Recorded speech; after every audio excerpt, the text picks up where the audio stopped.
What's up, everybody? We are live. We are live and in effect back in the building. Shout out to everybody that's in here. Appreciate each and every one of you. Make sure you hit the like button, whether you're catching this thing live or you're catching it after it's uploaded. We're doing a breakdown of the very popular channel Jubilee. Had a panel, had a panel with, oddly enough, a bunch of male feminists debating female anti-feminist.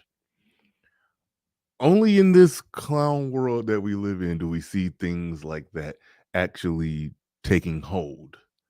Oddly, I find it fascinating that they decided to even put that together. Interested to see where that conversation is going to go. I have not seen all the video. I saw the beginning of it and said, yep, that's enough to react to and do a breakdown of one of the women that's involved in it. As the Mac the Trucker mentioned her already in the title, her name is Amala. Not going to try the last name. I do see her around. I put her in the thumbnail. I do see her around. She's normally on that PragerU channel, that conservative channel that everybody hates. She's normally on that channel, and there's normally interesting conversations that spark from that. But we're going to get into it. We're going to get into that. We're going to break it on down. But shout out to everybody again. Make sure you hit the like button. I see people following in already. We're going to get into it. But shout out to the Mac the Trucker. Shout out to Winthrop. Shout out to everybody in the building. Hit the like button. Let's get ready to go. Let's get ready to go. Soon as I find the intro, let's get ready to go.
Peace, folks.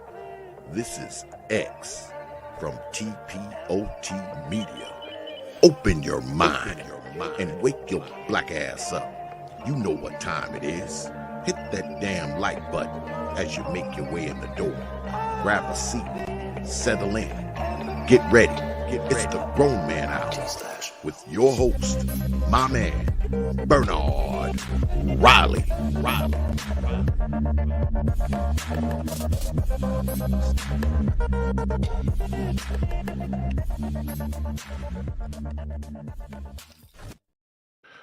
What's up, everybody?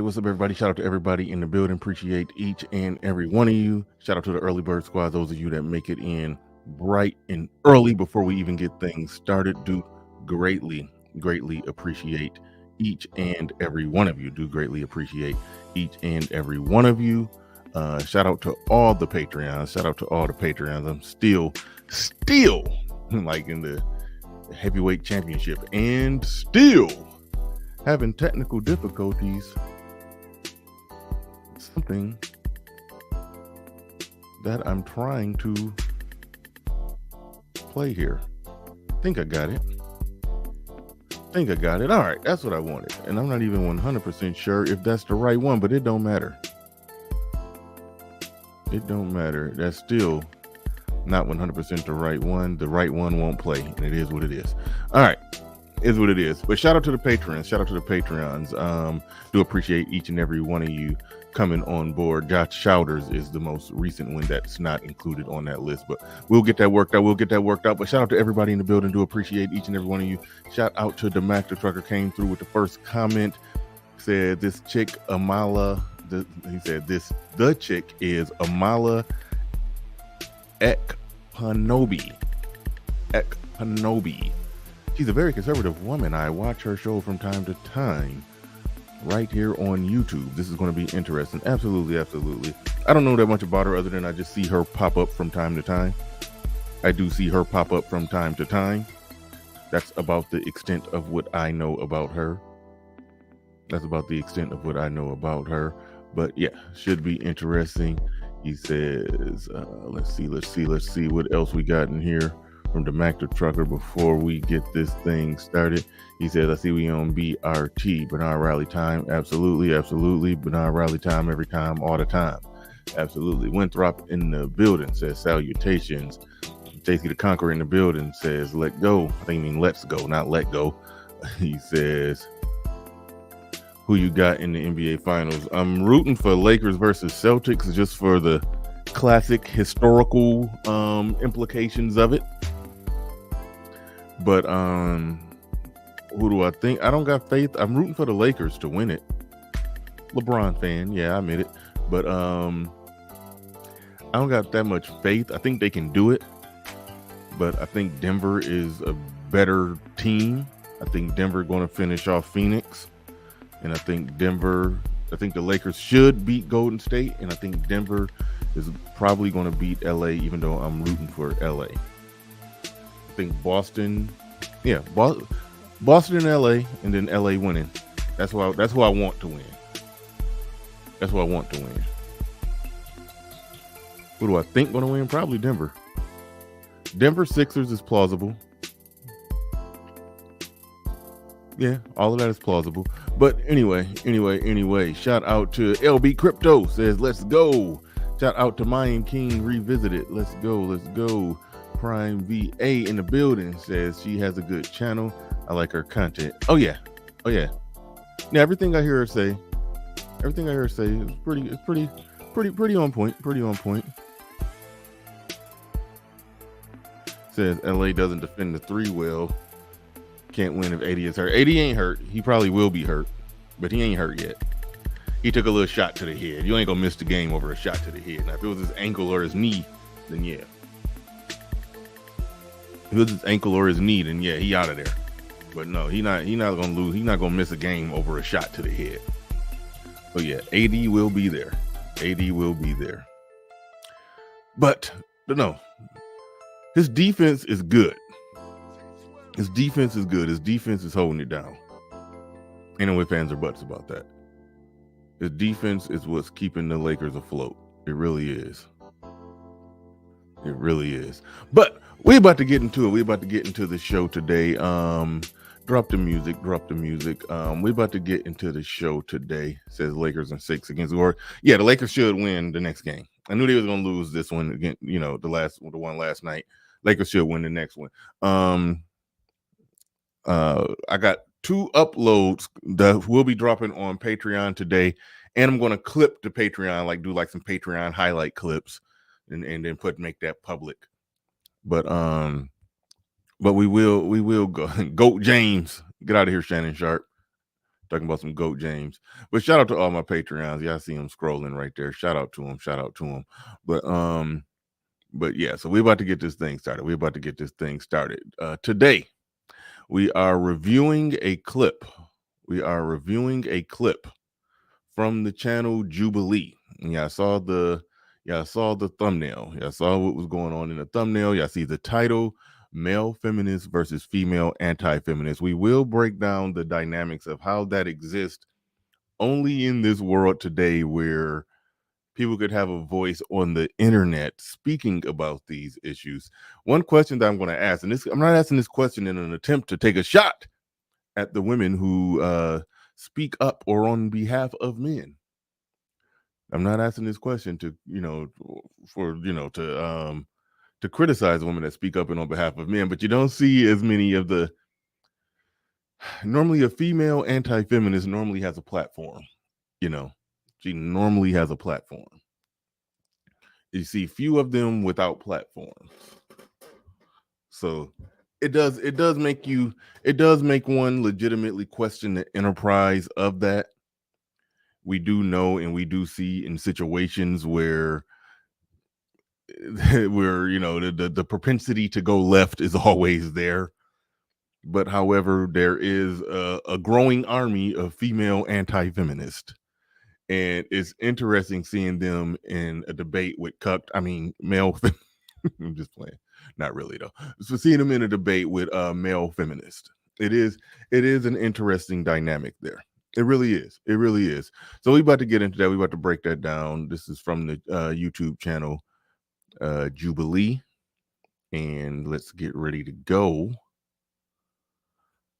Let's get it. Can I ask you a question though, or ask the group a question? There's more world leaders who are male, and typically I think Good, leadership. that's a good thing. Women should not be positions of extreme leadership like presidents, et cetera, because we're too emotional. Already out the gate, whenever you hear a man saying there's more world leaders who are men, as if that's a problem. To come out with the default that that's a problem is for a man to advocate for the opposite is that's a man saying, I want female leadership. I want women to lead me.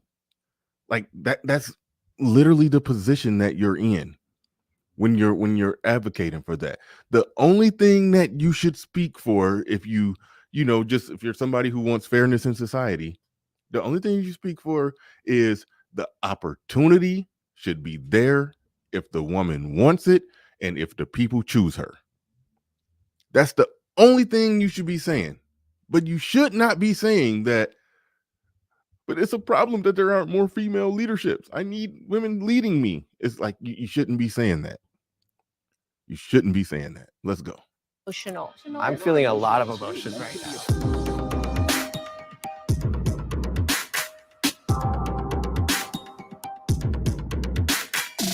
If you agree, step forward. Women have more privileges today than men. I went back and forth on this one, thinking about the difference between more and different. I think women have distinctly different privileges than men have, but with this new feminist movement that is arising, more of the third, fourth wave, we are finding, I think, that women are placed and pedestalized above men in a lot of ways.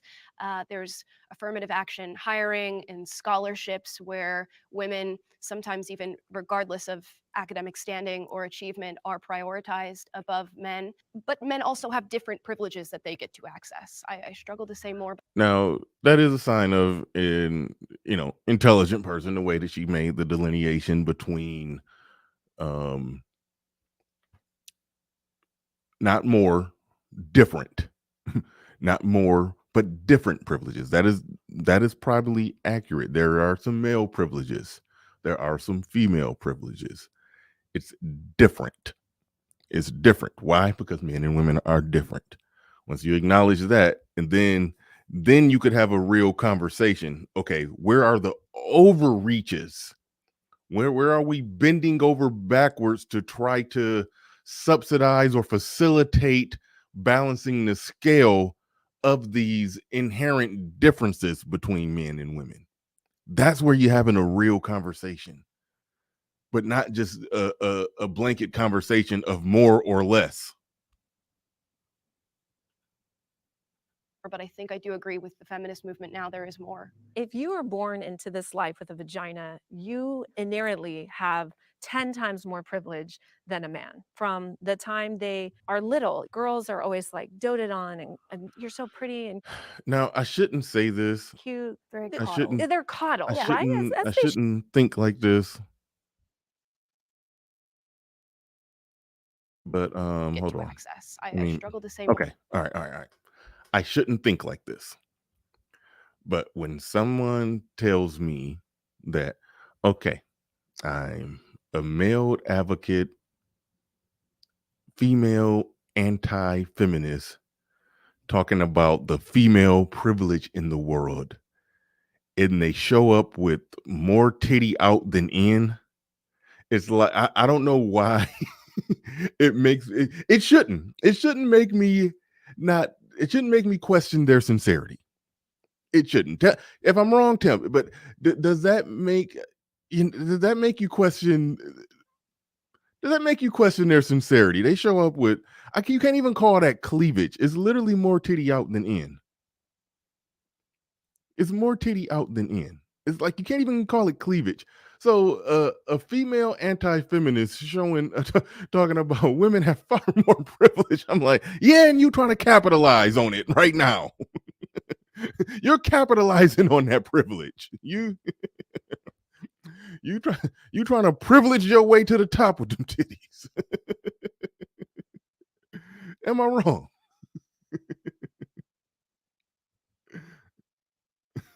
Emmett Perry say, leave her alone. She ain't hurt nobody. All right. Clue Channel says, say it. The Mac the Trucker saying spot on. I think y'all might be with me. Let me see. Let me make this so more. Y'all can't see it on my end. I gotta make it bigger so I can see it. So I can see what's going on. Okay. The red dress looks awful on her. Clue Channel says, say it. Emmett Perry laugh. Uneducated Lame says, yes, it should. What we got right here says, great observation, BR. You got to pay attention to all the details. She's still a woman. Yeah. With you on that part. She's talking about the privilege, but she's using her assets to privilege her way into privilege her way into position. What do I mean by that? If you're talking about all these issues and you're just regular plain Jane talking about it, okay, nobody cares. You come through it, you do it with stripper titties and got more titty out than in, then you're going to you're basically you're profiting and benefiting off of that privilege as we speak. So yeah, I mean, and that's a brute fact of reality. And I don't even think she's wrong. It makes me question. The validity of it for some reason. Maybe it should, maybe it shouldn't. And Perry says, leave her alone, but nah, she ain't hurt nobody. I agree. She ain't hurt nobody. Something look weird about it. I mean, it look okay. Now look, we attack ideas and not people. And she is going to be speaking on the side of men here. So I do want to hesitate to criticize, but her titties just look like if you just took like a nickel and threw it at her titties, it'll probably go ping. And when it hit they look like some cast iron titties. Like it ain't no jiggle nowhere in them things. Okay. Anyway, let's get back to the Mac Trucker that she got my vote. Right on. Right on. All right, let's get back into it. All right.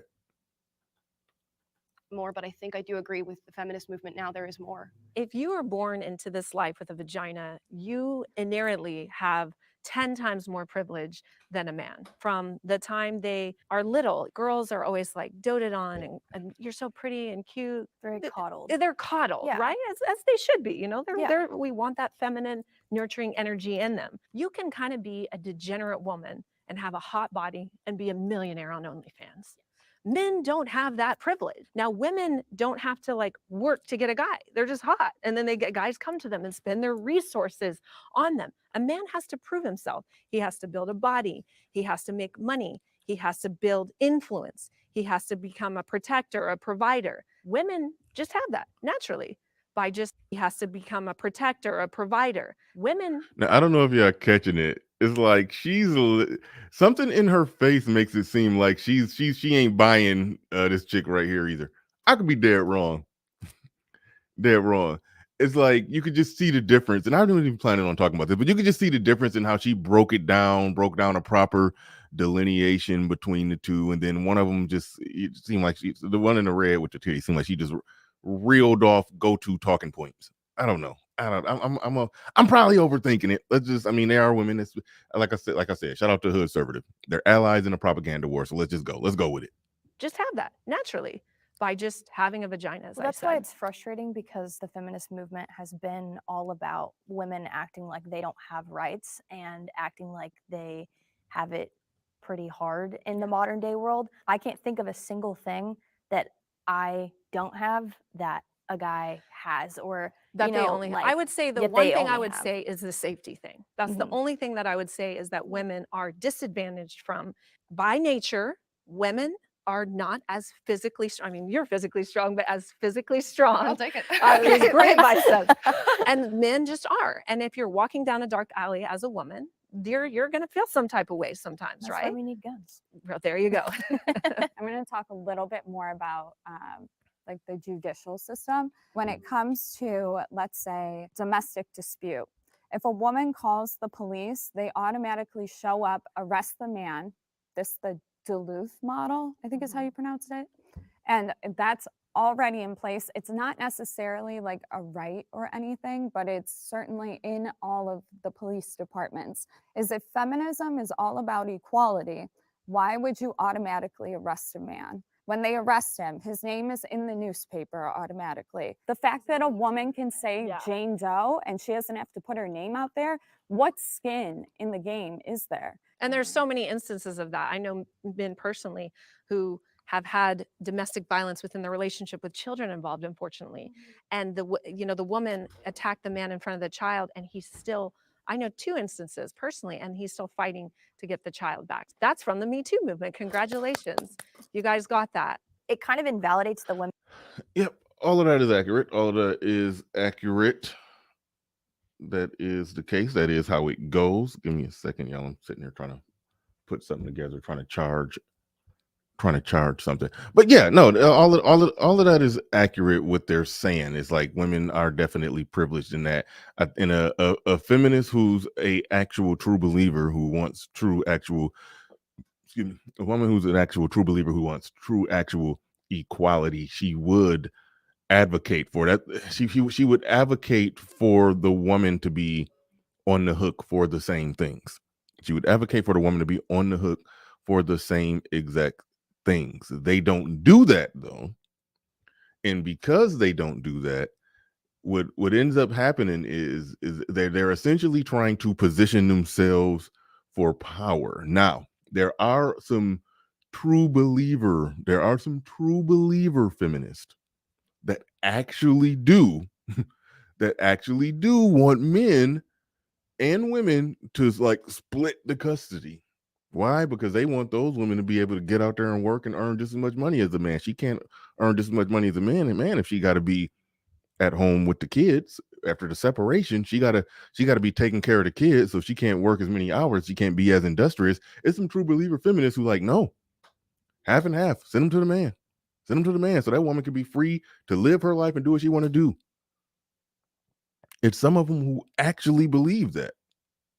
But the ones who don't believe that, they're not actual feminists. They're just jousting for power. However that woman wants her win, they just want her to have that path to a win over the man. If it's a win over the man for that woman to get 50-50, 1 week with her, 1 week with 1 week with him, 1 week with her, and she go work, then great. If it's a win for her to basically have the kids and have power and control over him and take his money and make him, let him see the kids on the uncle dad parenting time every other weekend and Wednesday from 5 to 8, win. We about winning. We about power.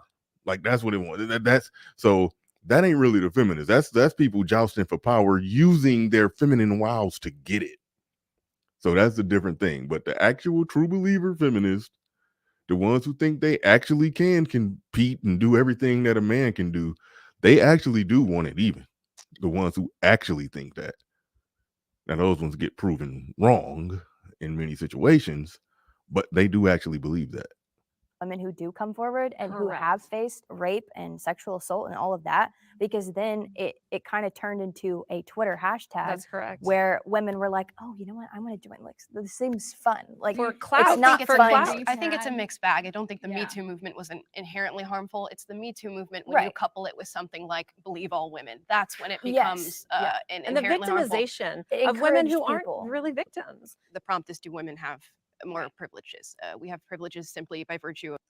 Again, you can hear the specificity in her. You can hear it. You can hear it.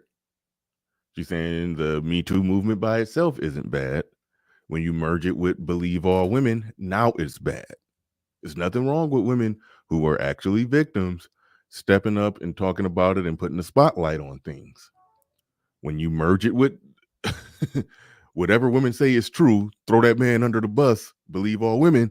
Now that's where you got that perfect cocktail of nonsense that allows a woman to do like what's going on my last show that's going to be uploaded to Patreon later today, where a woman from 30 years ago who was walking around with Donald Trump through some fancy schmancy establishment at the mall. I forgot the name of it. And they was walking around in there.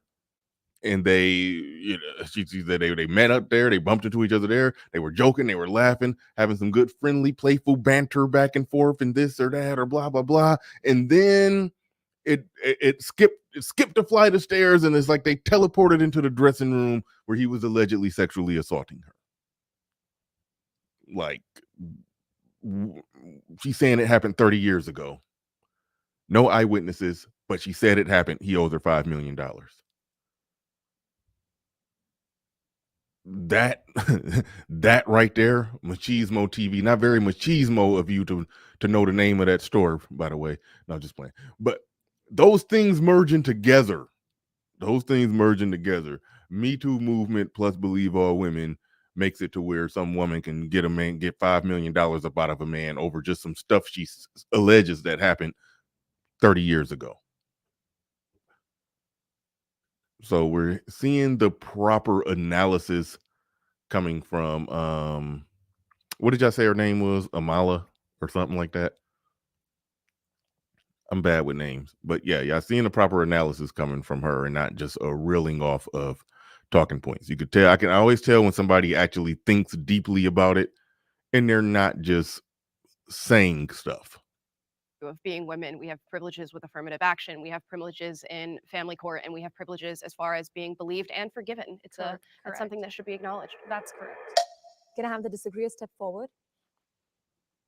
Now this is where it gets interesting. The male feminist distinction of more versus different privileges. This is where it gets interesting. The male feminists come to join the conversation. I appreciated the distinction of more versus different privileges. You can't just use a broad brush and paint the entire debate and say, all right, well, this is men have more than women, that's it. Like women that must inherently then have no privileges. That's not how it works. And that's where we start to get into the idea of like intersectionality, where another woman who had a different experience, if it was a trans woman, if it was a woman of color, if it was a woman who was... But I don't think we're including trans women into feminism. And I think we definitely should. I don't think we should at all. all. I think... Holy crap, like already out the gate, they want to bring trans women into the discussion.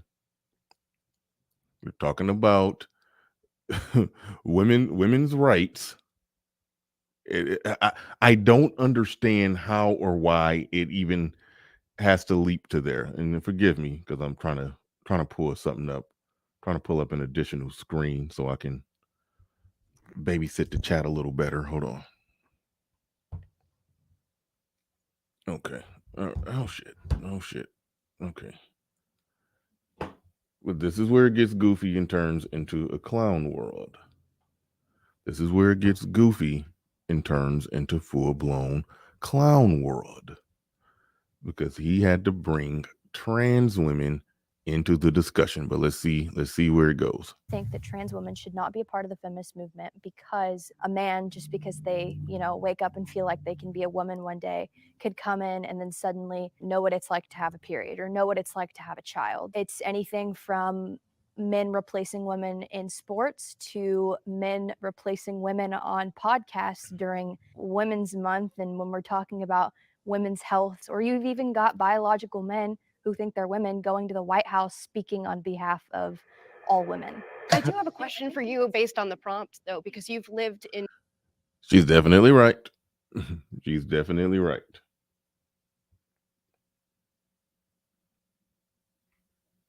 Of all women. I do have a question for you based on the prompt, though, because you've lived in both experiences, at least socially. I'm curious, when you transitioned to male and people started perceiving you as male, like most people did today, what privileges changed for you, or what did you see enter your life that you didn't have before? Yeah, and that's sort of where a lot of my beliefs in feminism do lie, is because being out into the world as a gay woman was the way I was seen. Men treated me definitely not nearly as well as they did.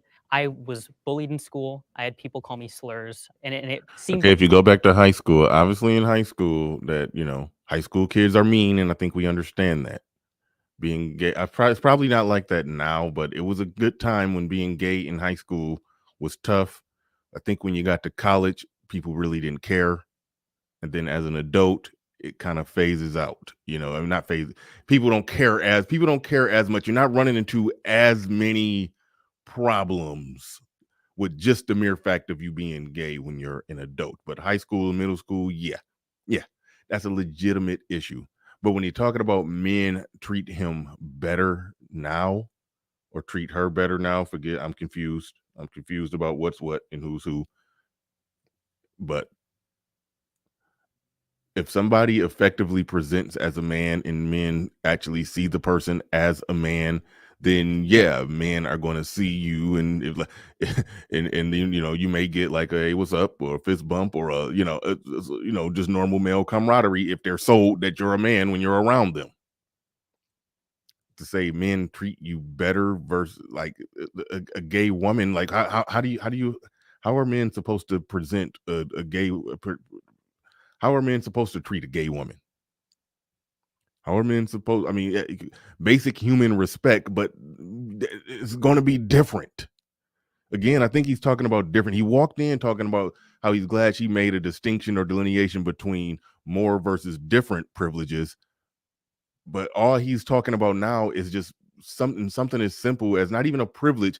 He's just saying just men treat men differently than they treat women. So he's basically confirming the same point that she made, but he's trying to circle it back and call it privilege. That's a logical flaw in the whole thought process of what's happening here. like it was because I was threatening to like the male structure that we are in, where it's like male and female, because I was a female who liked females. I was somehow infringing on that, and so they didn't like me. Okay, I think he created or she created, I'm confused, but it was created in the head of the person that's what men didn't like. Men don't look at a gay woman like you're infringing on the patriarchy. Like, no, it's like that's a lot of ideological stuff in the head of this person to where they're applying and projecting things. They're applying and projecting things. A gay chick is just a gay chick is just a gay chick. Like nobody's thinking that deeply about it. Things change naturally when you socially transition and are perceived by the world in a different way. When I transitioned from being perceived as female to the world to just pretty much passing or blending full-time as male, was that I got a lot more respect from other men. People listened to me and took me seriously. In a social passing setting, people aren't going to harass women who are around me if I'm walking with them at night, which is just a benefit I never thought about. Of caveat,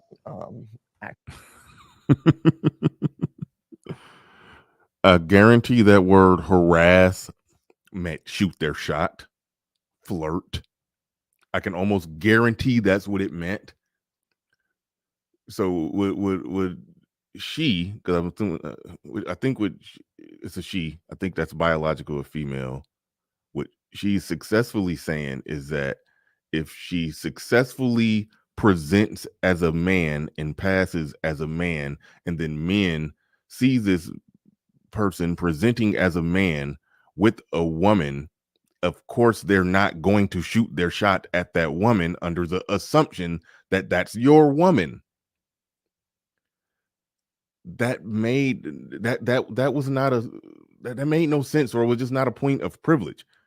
Like, that's basic common respect. If you see somebody that you like, but they're with somebody else, or they're potentially with somebody else, then no, you don't try to holler then. Like, that's basic. Like, those are just basic unwritten rules of human interaction, courtship, dating, or whatever the hell. Actually, so I say that yes, there are some privileges that women have that men don't, but also there's privileges that men have that women don't. I don't think women are more privileged in our society, because I could get a woman pregnant and I could just run away. They could get you Well, they for can get you child for support. child support, Oh, which they But do. are you saying Oh, she you can't can run away? go to jail. Are you saying They could she take can't your run away money. from the pregnancy? But you yeah, could but actually yes, physically leave. Leave. I I know can what you're physically saying. leave. At the end of the day, like, I don't see women having more privileges than men, because To point out, I can get a woman pregnant and I can just walk away. Okay, that is a privilege that you have. Now, they rightfully pointed out you will get hit with some child support. You will get hit with some child support. But okay, she can get pregnant and she has the option of aborting the baby. She has the option of giving the baby up for adoption and facing no penalty. She could abort it and face no penalty. She could give it up for adoption and face no penalty. She could drop it off at the fire station and face no penalty. She could do whatever she wants to do. She have full creative control. The only thing you have creative control to do is walk away. Something that she can got full creative control to do. She just got to wait 9 months, or come up with whatever it costs, $450. So in a sense, she does have that same privilege, but due to the fact of biological just nature that existed millions of years before any of us, the woman does have to carry the baby. So you just have the inherent biological privilege of not having to carry it. That's that's not male versus female privilege in society. That's male and female differences hardwired into the biological nature of a species. That is different. That is something that's not even a social construct. Like, there are certain things that are social constructs where you could have a serious discussion about privilege or non-privilege. But when you're talking about who has to carry the baby, like, no. You're talking about who can walk away from it. I mean, unless you're advocating for a law saying that a man cannot walk away, like literally physically, like, no, he's going to be like martial law on this individual. You must stay within a 5-mile radius of this woman you impregnated. Unless you're advocating for that, then there's really no argument there. You're basically talking about the biological nature of human beings at that point. we don't have the same. There's no way to objectively measure it. Well, and in the scenario that you pointed out, I mean, if a woman was pregnant, she wouldn't be able to get an abortion in most In some parts states, of the country. yes. In some states, she's both. I say probably half. She still can. The abortion is still on the table. It's just a little more difficult to do. In some That's states, no. That's a absolutely major true as well. disadvantage. Yeah. You can't get an corner case- abortion, but children can go get a gender change at 12 with a Feels parent like you're at very 15 fixated on that. without consent. That's It not Feels true. like you're very as fixated someone on went that. I know the validity. laws as well. I've been I sick. went through this. I know, in some states you can, and in Thailand you can go at 16 and get your everything cut off. Guys, it's less than 5%. I know. I It know. It's such a doesn't small. matter. It's such a small doesn't subset matter. of the But But you population. can't. But you can't say that about it. Does matter though. When you have a child, you're not a That's parent between yet. the parent and the child. They're all Can I ask you a over question though, or ask the group a Yeah. question? There's more. world- Notice, see, my intuition is correct. The female anti-feminists are showing disagreement with the anti-feminist male advocate who showed up with not even cleavage, more titty out than in. I said I question them when they show up like that, and even the other female anti-feminists on the panel, they're questioning. You could hear them questioning her. They're like, that's not the major. They're basically telling her that that's like a non-point. That's not a major issue. The majority of trans people don't even get the surgery, and it's sort of a separate point off of what they're talking about abortion and who can walk away. So it's like she's one of those real off the talking point people. She's one of those real off the talking points people, and even the anti-feminists are calling her on it. The female anti-feminists are kind of calling her on it. World leaders who are male, and typically I think Good, and that's a leadership. good thing. I know it's Well, he weird was coming talking from to me, me. but there's more world leaders who are male, and typically Again, wait, hold on. Let me make sure that's right. Can I ask you a question though, or ask the group a question? There's more world leaders who are male, and typically I think Good, and that's a leadership. good thing. I know it's Well, he weird was coming talking from to me, me. but I do want to know. It doesn't bum you out that it's less likely for a woman to become president? Now, like I said at the beginning of the show, whenever a man is making that point and he's talking about there aren't enough or as many female leaders or whatever, what he is essentially saying is, I want more female leadership. The only thing logical that a man should be saying in that situation, if you want a world where there's fairness, you should be saying the opportunity and the path for them to get there should be there. And if the people choose them and vote them into position, then they should be able to hold that position. That is the only thing you should be saying.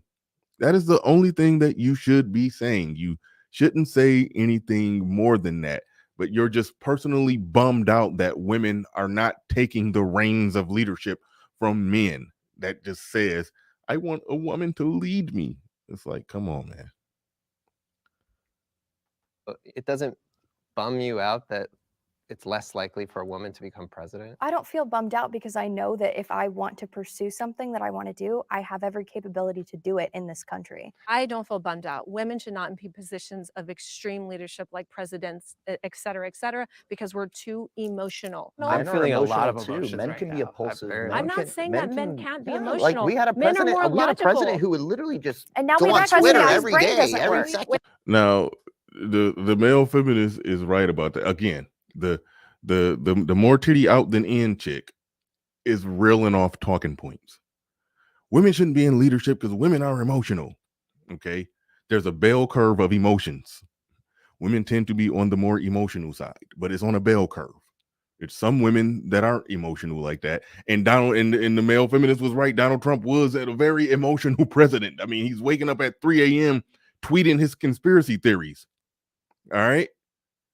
So it's like she's just reeling off talking points. Now they're gonna get to a point in the show where they're gonna actually put the nail the chick to be on PragerU is gonna properly explain it. It's like what it takes to be a leader. What it takes to be a leader. I mean, a really high performing top CEO executive. We're talking like countless hours of work.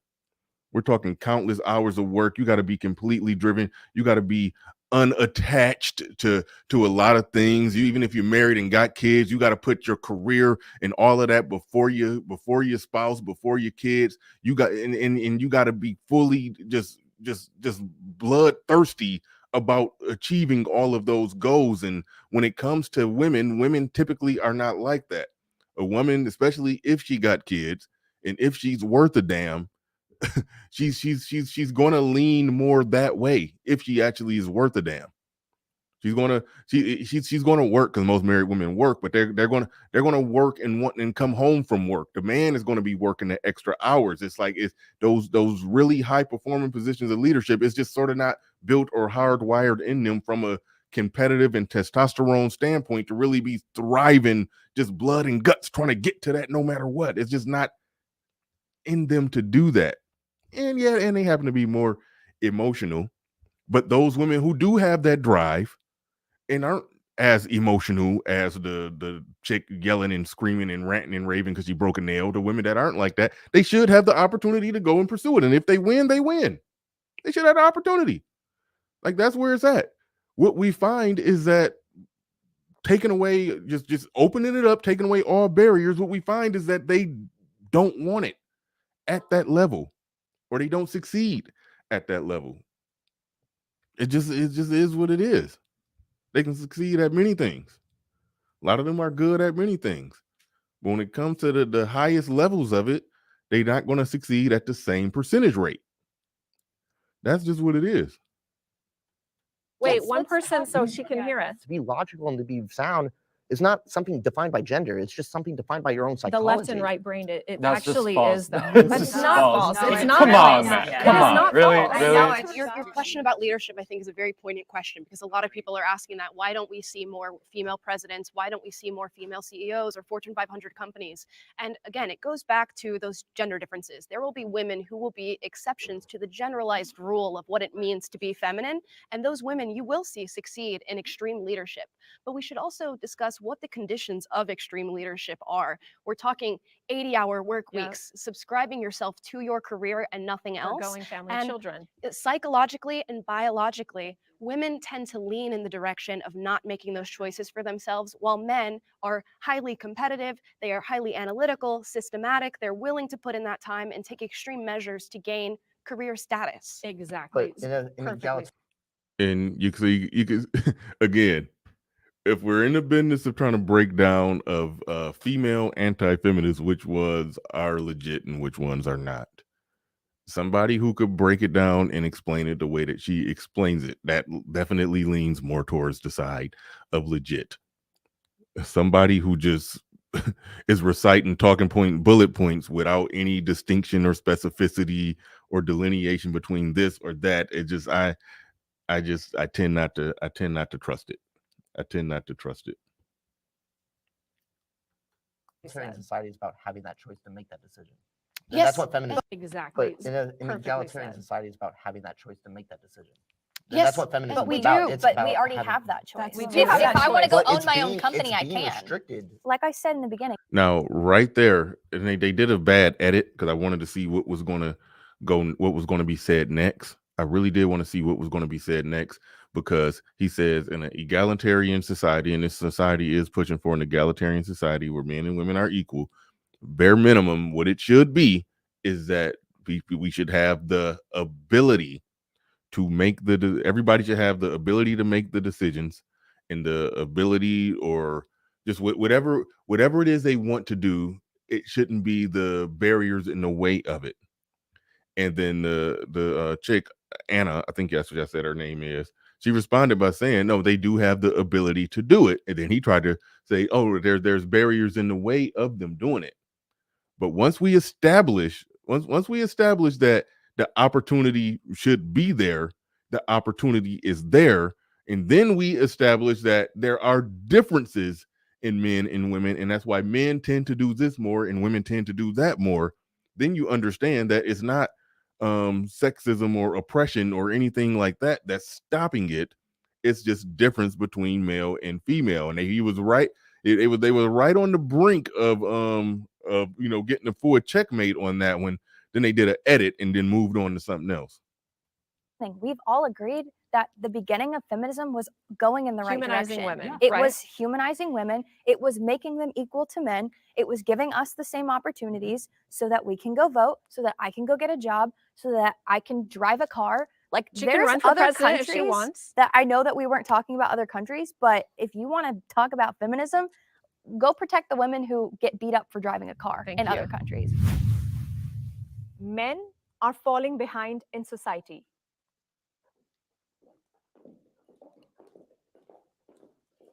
I just think, we have amazing I have not seen it beyond this point. So this is live reaction right now. This is live reaction. men here today. It's Oh, an honor thank to be you. on this You panel barely with know you it. to see this masculine energy. However, I know that men are not able to be men anymore because of the feminists, modern feminist propaganda. I coach men in my practice and they tell me, like, I don't even know what I can do on a date. You coach men.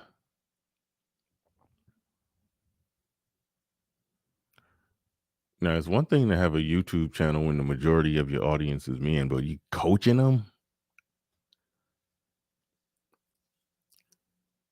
You're in female leadership. If you're coaching men, you're a female who has leadership over men. That contradicts with some of the other things that you were saying about women can't be leaders. Well, she did say high positions of leadership because they're too emotional. But all right. Women coaching men. Yeah, there's some things about that I find weird. I'm not saying this is, keep in mind, this isn't a shot at content creators. Nothing wrong with a woman having a channel. Nothing wrong with a woman having a channel, giving her opinion, and if people want to show up and watch her and listen to her, that's fine. That's fine. I'm not saying that, but it is something different about if you're a woman who's coaching men. I don't think that you could be that much of an anti-feminist. I don't know. Yeah, let's just go. Let's just go. Anymore. Can I ask a woman out? Am I going to get in trouble for this now? Like, I really like her. I kind of want to put my hand around her waist, but maybe that's going to, I'm going to be all over social media, this kind of thing. And I think men don't have the balls anymore to just stand up and be a man, be dangerous, be fierce. I want to respond to a lot of what you said. Please. Does anybody else want? You make a really interesting point. However, I feel like a lot of the reasons why men can't actively express masculinity in a positive way is because of the patriarchal structures that we have. Part of where I'm coming from with this is I'm trans. So I was born female. Now I present as male. I came out socially and medically transitioned at 18. Okay. The feminist movement is what helped me feel empowered enough to be who I am and be a man. And no disrespect to your process. I know it's a very strenuous thing that you go through. The feminist movement empowered him to be a transitioned man. That has nothing to do with the conversation about normal biological men not not being able to be fully holy men or operate as fully holy men without, certain criticisms. That's the tearing down of a patriarchal structure if men aren't able to operate like that. So it's like the Jubilee show. It's like they bring people into the conversation that shouldn't be in the conversation. It's like they derail it. Say, yes, this is the topic, this is the issue, but let's talk about my little special issue right here. Let's talk about my little special issue right here. It's like, why? But I see a woman still. I feel feminine energy from you. That's all right. I totally so when you respect say that. you're a man, then it's like, I don't see that. The way I think about it is more like about individual choice and individual freedom. And if I want to say that I have feminine energy and people view me as masculine or vice versa, then that's their problem. That's not my problem. And for me, that's what feminism is about giving people the choice to act in accordance with however the hell they want to. But that's a not how very dangerous feminism society. started. That's to not how say. feminism started, though. Yeah, we went from, wanting equal rights for women and equality for women, and now it's Humanizing kind of women, right? humanizing women, Yes. making it to where I think we all agree, women now are equal to men, and with like third and fourth wave feminism, especially fourth wave feminism, it's kind of turned into individuality, like you said. It doesn't take a man to tell me how to be a man. It doesn't take a woman either. I can define myself as a man how I want to. I don't need somebody like Andrew Tate to be like, you're not a man unless you do this. I also don't need a woman to come up and be like, you're not a real man if you don't do this. And it's the same with femininity. I'm not going to tell you how to be a woman. I don't think another woman should tell you how to be a woman either. So what would you tell kids? Yeah, like he has this. You have a daughter. Do Yeah. you really want to be guided by the ambiguous? Define yourself as however you want to define yourself, and for her mind to be. All right, real quick. Let me get to super chat before I get away. I know I saw. Excuse me. Wait, put that. Yeah. Salty balls in the building says scroll of confusion 3-in-1. Thine deacon hath been driven mad, as there was so much switching about the table that dizziness literally plagued his mind. Thank you for the super chat. Do appreciate that. Salty balls. Do appreciate that. Ooh, suck on my chocolate salty balls. Put them in your mouth. Put them in your mouth and suck them and suck them. Appreciate you. Appreciate you.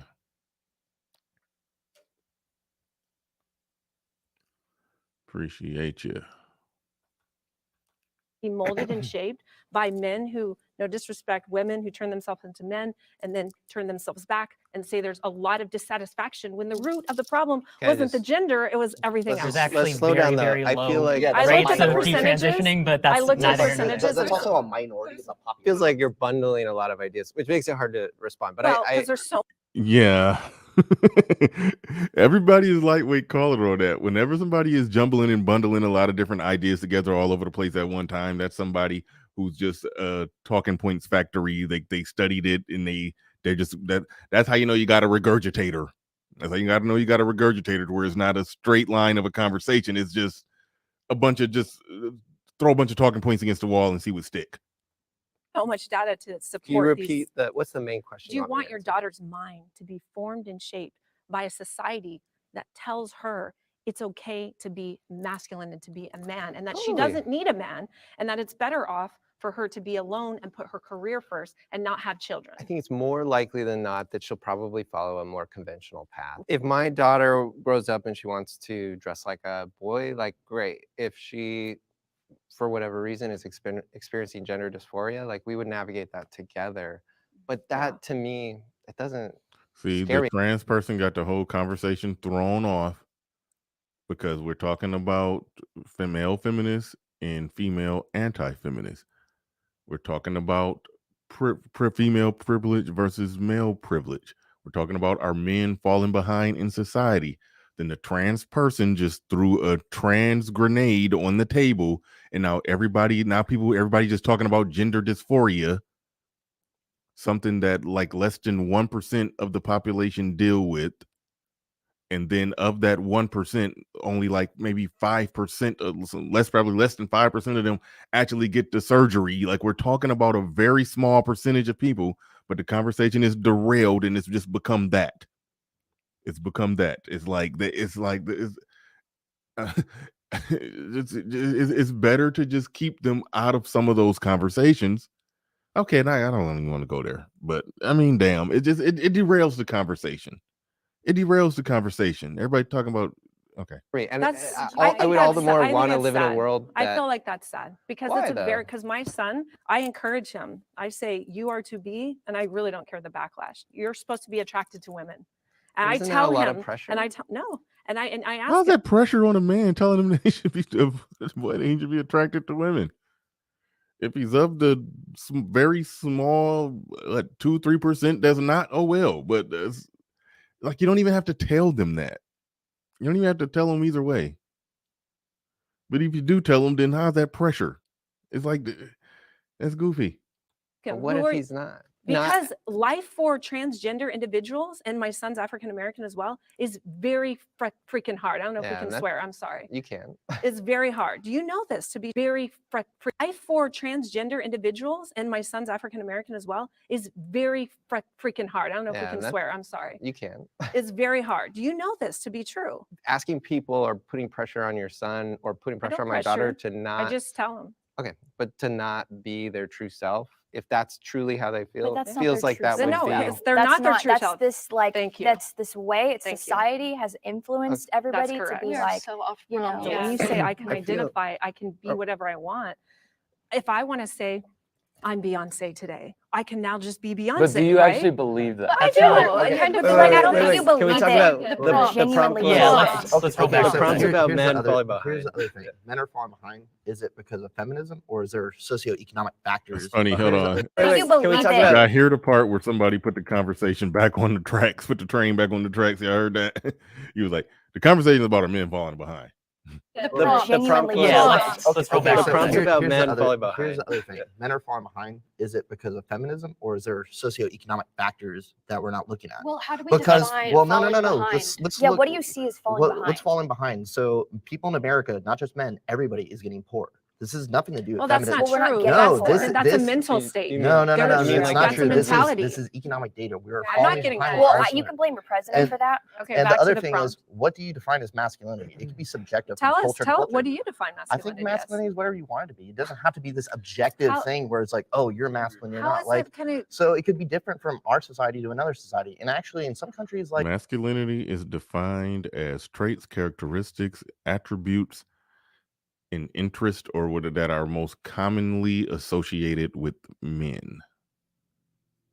So somewhere in the framework of that's where you would find masculine. Like there's there's wiggle room within that framework, but to say it could be anything, then that's to say that it's nothing. A 10-year-old girl in pigtails and a pink flowered dress skipping through a field like Julie Andrews that's masculinity based off what he just said. Well, it can be masculinity if you want it to be masculinity. If that's what you really feel inside, that you're a masculine man while doing that, then that's what they get into. That's what they get into.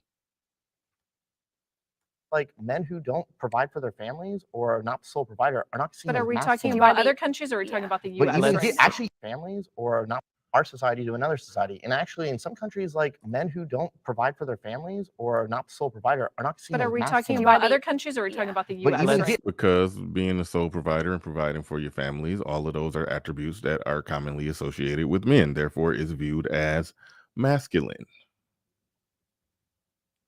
Staying at home and not working and taking care of children, that's a trait, an attribute, and an action that is commonly associated with women, therefore it's seen as feminine.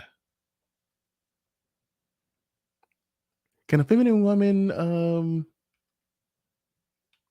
get out there and work and make money? Absolutely. Can a masculine man in a situation where that's what that would need to be done, can he stay home and take care of some kids? Yes. But it's still commonly associated with feminine. We don't have to take it and call it masculine because some men do it now. We don't have to take we don't have to switch definitions. We don't have to switch definitions. Actually, even here, there are people who will say that's demasculating for a man to make less money than his wife.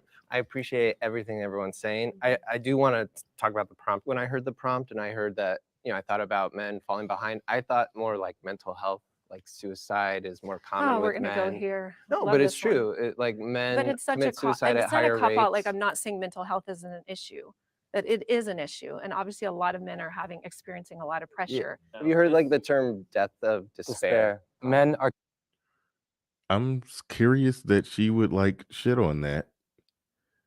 Oh, we're gonna go here. Like that's more on cue with the thing. That's more on cue with what they're talking. What the topic is. What is he talking about? In ways that men are falling behind. Like the falling behind of men is what's creating this problem that he's talking about. He brought up something that was on point. I mean, like goddamn. are committing suicide more. Men are Right. dying from alcohol-related illnesses more, and they're also dying from drug abuse and drug overdose more. Correct. And that's an increasing trend in society. Yeah. And then you That's see real. It educational is gaps. No, there's no denying that. Like young men are abandoning colleges at a rapid Yeah, it's a rate. lot of pressure to be a man. They're also Like, far they're- lonelier than women are Yep. right now. Yep. And Yeah, not women so are the much. least Hold on. Can I obvious. finish my point? Sorry. I'm like, don't let me lose my train of thought. They're abandoning colleges. Women make up, they enroll in college at a 60% rate. Women are earning more than men nowadays, right? Not true.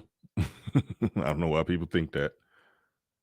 That's where women start believing their own press, but no, that's not true. Got to cite the study that if you do some Ebony K. Williams math, then yes, women are out earning men because you got to look at the 22 out of 250 major cities with air quotes, and of those 22 major cities with air quotes, those 22 out of 250 major cities with air quotes, young women between the age of 18 and 30 are out earning men between the age of 18 and 30 in those 22 out of 250 cities in that age demographic. Because yes, like I stated plenty of times, a waitress at Hooters can make six figures. It's actually a video went viral with some chick at Hooters counting her tip money live on the air, and she was making like 2-3, what was it, like 2,000-3,000 a week. What was she making in tips? It was like 350 on a slow day $800 on a fast day. Like she counted like $3,000. Y'all remember that? Jackie, I think you sent me that. I think you emailed me that one. How much did that Hooters waitress count out? How much money did that Hooters waitress count out when she was counting out that money? Now keep in mind, this is a 22-year-old woman probably doing that, counting out that money. The dishwasher, who's also 22, trying to date her, is making minimum wage. He might make in a year what she could make in 2 months at Hooters. Like, so let all that sink in. So of course, young women in the between 18 and 30 in 22 out of 250 cities out earn men. So this chick is clearly doing some Ebony K. Williams math if she thinks money that women are out earning men. So yeah, don't well, agree with no, that is not true. statistically. We can get to the wage. Jason Wolf, yes, Hooters is still a thing. Hooters is still a thing. And I like Hooters wings. And like I stated before, the Hooters in my hometown, they changed some uniform requirements of some sort. And just like I said, the woman in the red in this video, where the titty in to titty out ratio is like more like it's not even cleavage because it's more titty out than titty in. They changed the uniforms at my local Hooters, and not with the tops, but with the bottoms, the little red orange booty shorts that they wear. They like riding up, like they made them all get them 2 sizes too small or something. I don't know. It'd be more cheek out than cheek in. It'd be like, I'm serious. It'd be almost unsanitary when they just standing right there, like, it's like they just like don't. I mean, I'm gonna keep in mind I like looking, but I mean, they don't. You feel like something gonna get in your food. It's like it had you thinking something gonna get in your food when they just standing like they just standing right there up on the table like that. It's like, hold on. Hold on. I don't know how sanitary this is. I like it, but anyway. Shout out to Salty Balls in the building. It says scroll of the vice versa 2 and 2. Thine deliberation is almost like another vice versus. With grandstanding, grandiose displays of whose plight is worser. Absolutely, absolutely. Absolutely. Suck on my chocolate salty balls. Put them in your mouth. Put them in your mouth and suck them and suck them. Absolutely, absolutely. All right, let's get back into it.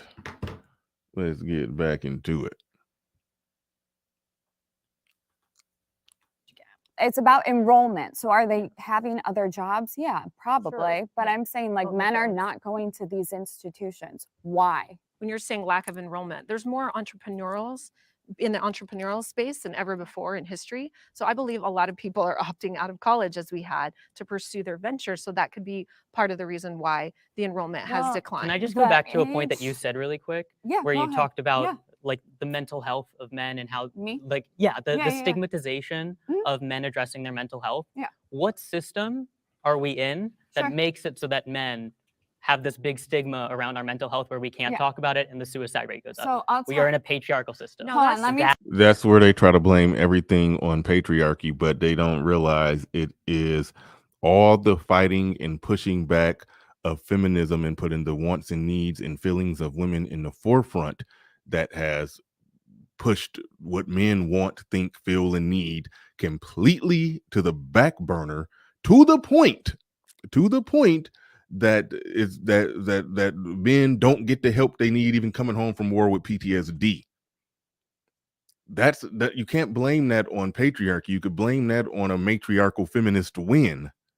That's a matriarchal feminist win. Like, what are you talking about? That is the they will talk about their victories in overthrowing a patriarchal system and then blame the results of it on the patriarchal system, not knowing that they're basically also doing a victory lap over the patriarchal system being destroyed, and that's why the data and the stats are showing up the way that they're showing up. It's because you got your victory over the patriarchy, and in the negative results of it, you're saying, that's patriarchy's fault. Let me tell you. Those So are the bounds we are within currently. There's a That's lot toxic Can I have masculinity. Mason complete his point? I'll encourage you to let the other person finish the point, and then of course you can take it forward, but let them talk. Just of real same quick, thing. the systemic structures we are in Yes. are patriarchy. That is what has caused men to have this massive stigma around mental health, Sure. where we don't feel empowered to reach out. Men tend to not go to therapy. That leads to suicide. That leads to all of these big things. That's not caused by feminism. That was happening well before the feminist movement came into these Let new him finish. waves. There's a lot of psychiatrists, psychologists, and economists, professors, all these people. Economist. Okay, let me not do that because I botch a lot of words. I'm not going to do that. All right, let it play. Coming out saying that the actual psychology department is feminized. I know. No, It's I'm processing what you're saying. The psychology It's weird, but the department? way that everything's Wait, they put something on the screen. It says between 1995 and 2015, the number of women within academic psychology workforce more than doubled, an increase of 126%, and their representation increased from 37 to 53%. And that's from the, I process can't is see that. for Hold women. on. So women and men process information American Psychology Association. Okay. differently. Men are like this in their brain. Women are, it's all over. And like, what the hell does that mean? Well, it's It left brain, means right that brain. when you I wish it was process that like simple. men need to solve the problem Correct. before they can process the emotion. Women are Women emotional. react My on wing emotion. woman. all Yeah, the that's time. it. But so women have a tendency, not a tendency, they do better with talk therapy. That doesn't always work for men. Men do better when they are kind of working with a coach or somebody that's going to be like, this is what you have to do. And then come Like back massive see how you action did. That's why steps. mentors So- work. That's why men He need. had a So- thought though. Can we let Yeah. him finish his So, thought? Okay, the fine. same problems with the military, a lot of the suicide rate, even though there is therapy services, they're actually actively discouraged. And it's because of this masculine energy in the military, because it is still, even to this day, a very ultra masculine institution. And there's these negative energies saying like, hey, no, you shouldn't like go talk. That's what these fucking do. But that's But- toxic Well, it's masculinity. Dr. Trucker, when you say Rolo, this is your fault. Torsia is dumb. Who is Torsia? Who is Torsia? And why are you dumpster diving to try to put an L on a man? Well, you're probably not doing that unless Rolo did something. Who is Torsia and what did Rolo do?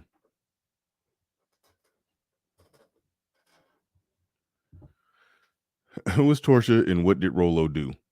I'm curious.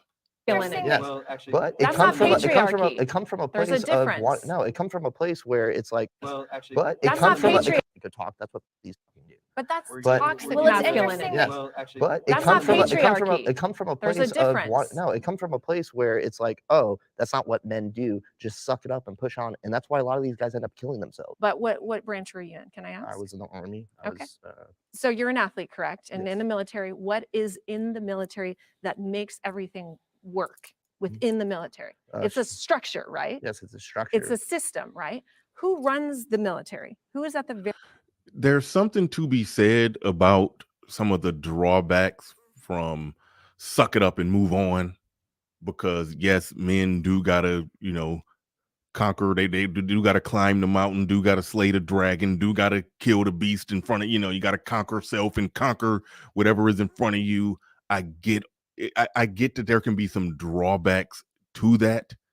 The remedy to the drawbacks that come with that kind of pressure being put on men is not to completely effeminize men and make everything 100% egalitarian and then breed a world of more softer men, because those type of men that slay the dragon are the type of men that society needs. So it's you run into a problem when you go to that other opposite extreme. You run into a problem when you go to that other opposite extreme. very top of the command? Oh, the commander in chief, the Correct. president of the United States. Couple hundred But years. but I'm making a point here. So there's one person at the very top. Even if you take the commander in chief away, there's your general, right? Then there's lieutenant general, there's corporal, and I forget don't hate me. There's all those privates, etc. There's a system. One person is at the top of that system. What does that mean, Demetra Trucker? You said she comes from Rollo Tomasi. What does that mean? What does that mean? He gave birth to her? What did that I mean? Or he collaborated with her? Like, what are you talking about? What did that mean?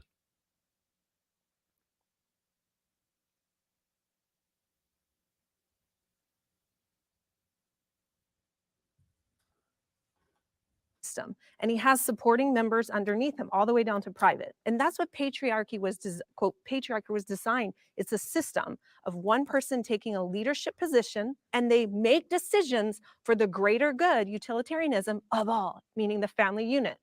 That's not really what That- patriarchy And actually, means. It is. I looked up the definition, That's actually. actually a very I literally ideal looked it up yesterday. I feel No, you're I good. feel like I really lost. need the male feminists also to respond because I feel like they've spoken 20%. Once they're done with their thought, The male feminists can't get a word in. These anti-feminist masculine females are over talking. She had to do the let her talk thing to the male feminists. Yeah. She had to interrupt. She had to interrupt and pull the let her talk. they not, the male feminists aren't masculine enough to get a word in edgewise over the women. free to interrupt, but let them finish the sentence. Okay, I want to talk. I'm gonna talk. Y'all being too bullying and masculine. All this toxic masculinity against the male feminists. You gotta let them talk.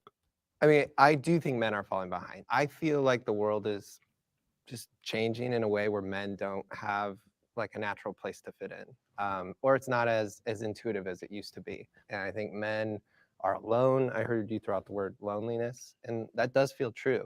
I just don't think that feminism did that. I just think like the world is changing. What you said really resonated with me when we define falling behind. What I think about with men is that high suicide rate, that likeliness and proclivity towards violence and aggression. I think about loneliness and not being in relationships with which young men are struggling with a lot right now.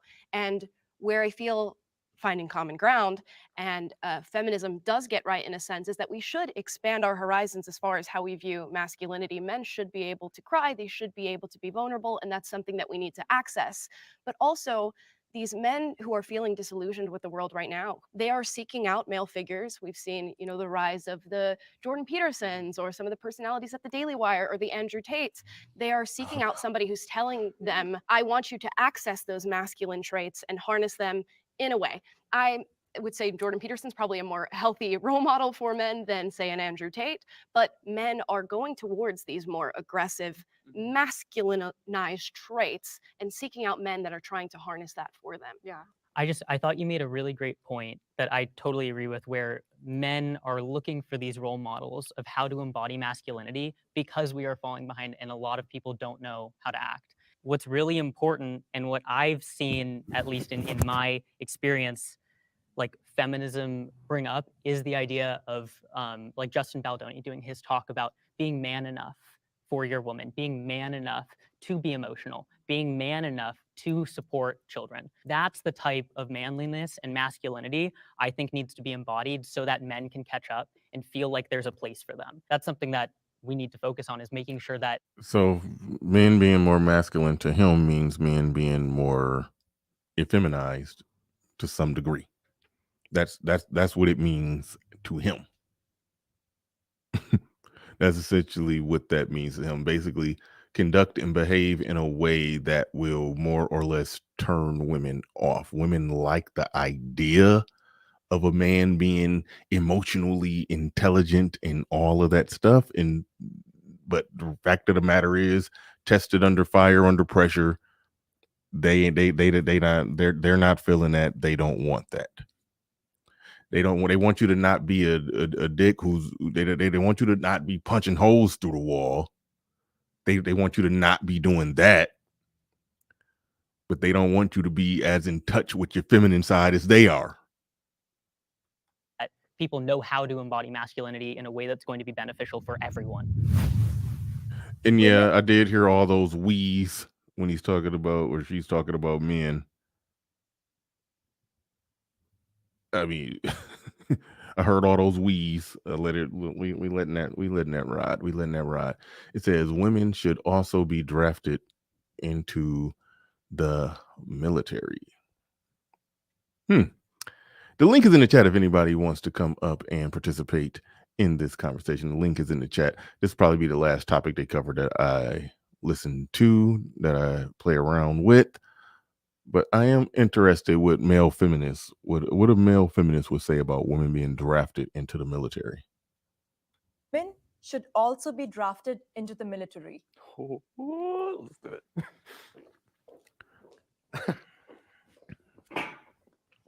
If you're going to vote, you might as well be drafted, baby. That's it. Now, this is interesting. This is interesting. Now, I say a true believer feminist who thinks women can do everything that men can do. They will draw that line, and they will say, yes, women should be drafted into the military. Now, the one who says no, they shouldn't, but you're claiming to be a feminist, you're exposing yourself as somebody who is just lobbying for women to just have more power without as much responsibility. You expose yourself when that question is put before a feminist and they can't grab their nuts and say, yes, women should be drafted, then they've exposed themselves. Absolutely 100%.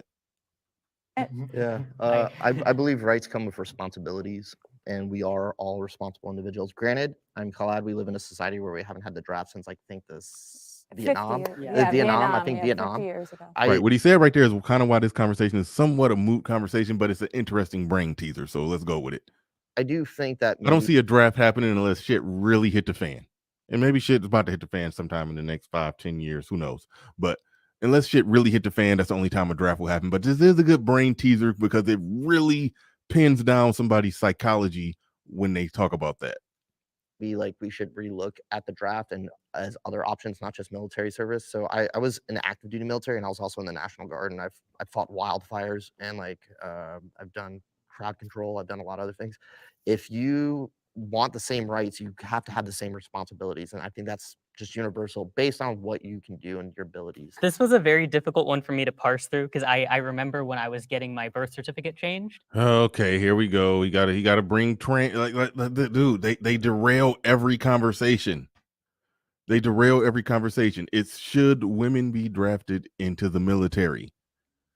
Nobody wants to hear about your trans journey. Shout out to Charles Merchant. Please stop using oxymoronic phrases. Please stop using the oxymoronic phrase emotional intelligence. I don't know if you're talking to me. I don't use that phrase, but I use it to describe what they're talking about. Like I said, if they actually get that man who fits that description of what they're talking about when they say emotionally intelligent, they're going to find out that they're with in touch with his feminine side, pussy ass man that they don't even want to be with. Emotions work directly against intelligence. The former is feelings based and require no logic. The latter requires logic and no feels. Thank you for the super chat. Do appreciate that. What do we get for $10? Everything you want. Thank you very much. Do appreciate that. Do appreciate that. All right. Thank you for Marby, who sent a $5 Cash App. Thank you, Marby, who sent a $5 Cash App. And he just said showing support. Absolutely, absolutely. Do appreciate the support. Do appreciate the support. Appreciate everybody who supports the stream, each and every one of you. Appreciate each and every one of you. Let's go.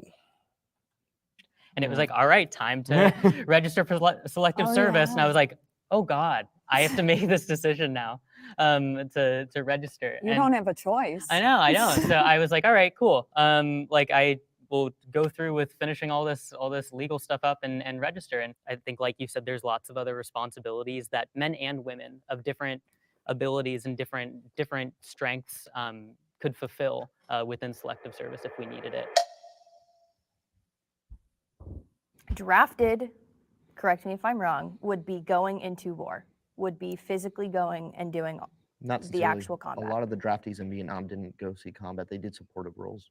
Okay. It's selective service, so you register to be potentially needed to call for multiple different responsibilities. But some of them are going.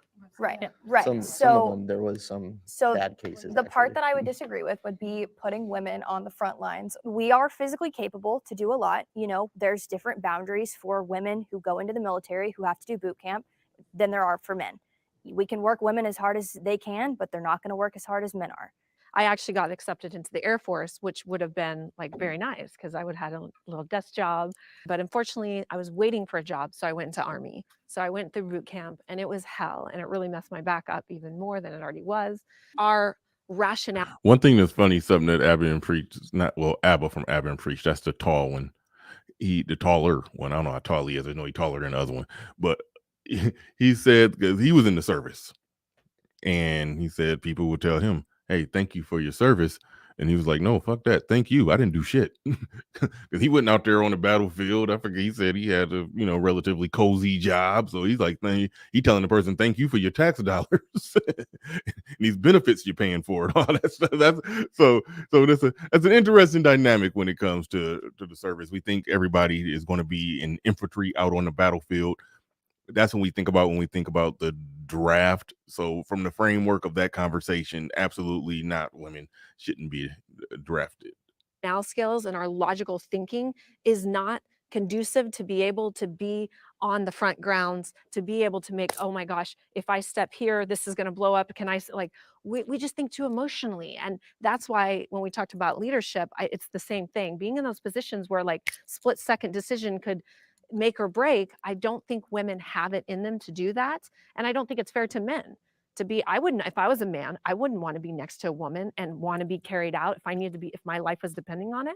I think it seems like a lot of the same discussions keep happening with these prompts, which is back and forth of how much is it nature, how much is it nurture, how much are there like intrinsic biological differences between men and women, and how much does that dictate our behavior and our physiology. If our we're talking about a biology. battlefield, that is the biggest thing, where there's clearly biological, physical differences. That's the reason that there's men's sports and women's sports.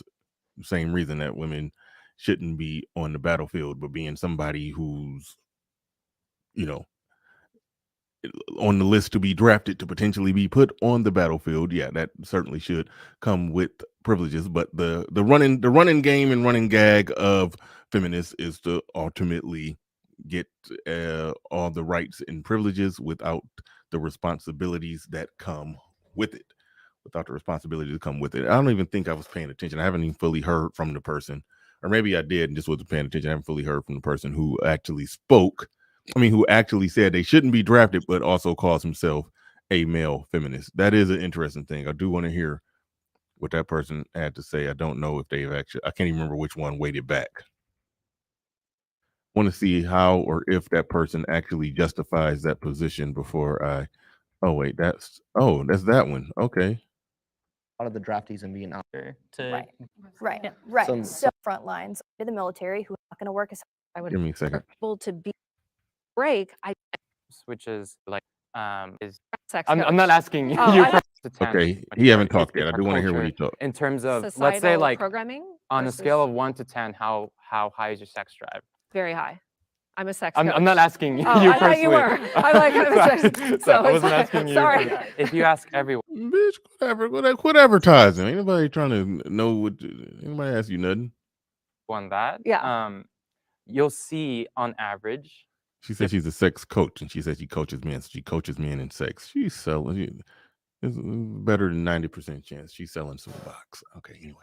All right. Differences between men and women. And because of that, I don't think we should dictate whether or not someone is drafted into the military. Because ultimately, I think individuals should have the freedom to make certain choices. It's a draft, though. Sure. and they yes. can go in if they It's, want. it's That's a draft, the military. and what you're saying, you don't think people should be treated differently because there can Exactly. be metrics It's that fall outside differential of the data. treatment. That's Of what I'm course, getting yeah. at. So there is differential treatment, but I would say that it's completely reasonable to do that because not only are we focusing on the differential treatment, but we're focusing on outcome. So if I'm expecting somebody to go into combat, which is the reason I didn't walk forward, you should also expect that person on an individual basis to be able to meet the exact same standard as every other man that they are going Which to be is what I fighting said. with. So the Now- military has made a change on that, by the way. Yes, they they have a have. new individual test that's based on what jobs you can do. If you're doing more combat Sure. roles, yes, you have to be stronger, tougher, and there are women meeting those standards. That's Yes, why yes, things I are agree. changing. And like I said, I'm not for the draft at all, really. I think it's Agreed. a really bad thing. But if Yeah. it was to happen, like it should be across all boards, everybody gets treated equal.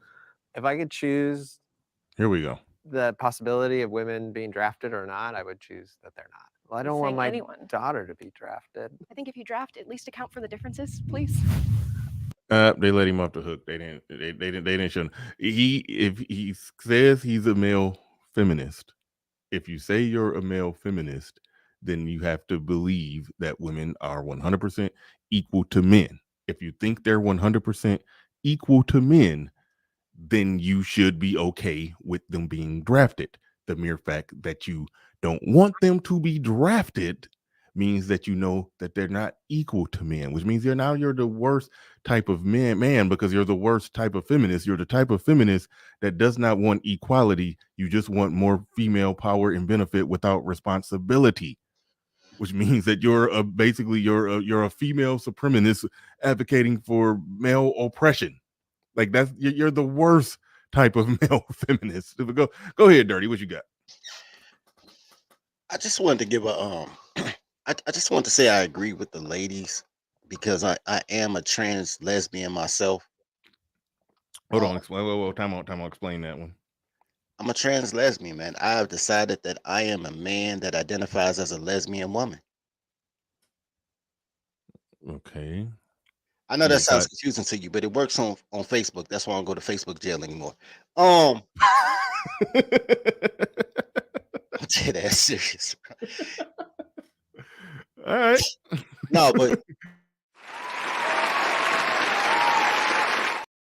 but no, I'm listening to the discussion, and girls are very articulate at saying nothing. They can say nothing with the best of them. I think that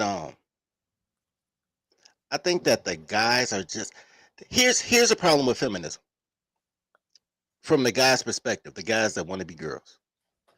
The problem with feminism is you identify with the women, but you don't identify with yourself. So it's the reverse of what women do in feminism, right?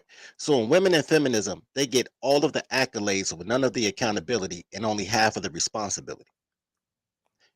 Men who believe in feminism, it's the reverse. So they feel accountable even though they have no autonomy to be accountable for. It's almost the men need to step up argument when 70% of men are childless under the age of 60, 70%, right? And they say men need to I don't know if that's the exact number, but not as many men got kids as what people think. So we'll just go with it. When you don't count the baby boomers, bro, the baby boomers still being alive keeps a lot of Fair those enough. stats on. Fair enough. We'll lean with it and rock with it and look it up later. But all right. You know. So it's already 55 if you count everybody. So 70 if you don't count the boomers. But anyway, You're probably right. But let's just go with it. So if 7 out of 10 men don't have a vested interest in the community, but you're telling men they need to step up from the community, the guys are like, what are you talking about? So now you have the responsibility and accountability for a community that you're not invested in. That's what these guys are doing. They're talking about the accountability of the draft, how hard it is, the mental stress of being a man, while having none of the benefits of manhood, right? Of masculinity, of controlling your household, of having default custody of your kids, of making decisions and they have to stick. Like none of the cool stuff that comes with being a man because they listen to girls with clothes on.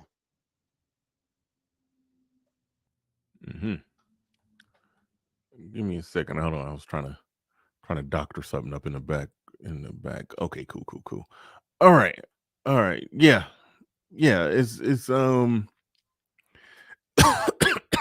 the the male feminist types, they are hard. They are hard to understand. They are hard to understand. I legit get at a loss. I legit get at a loss trying to even figure them out to understand what the hell they talking about. Female sex workers should be more respected. Okay, I haven't seen this part right here.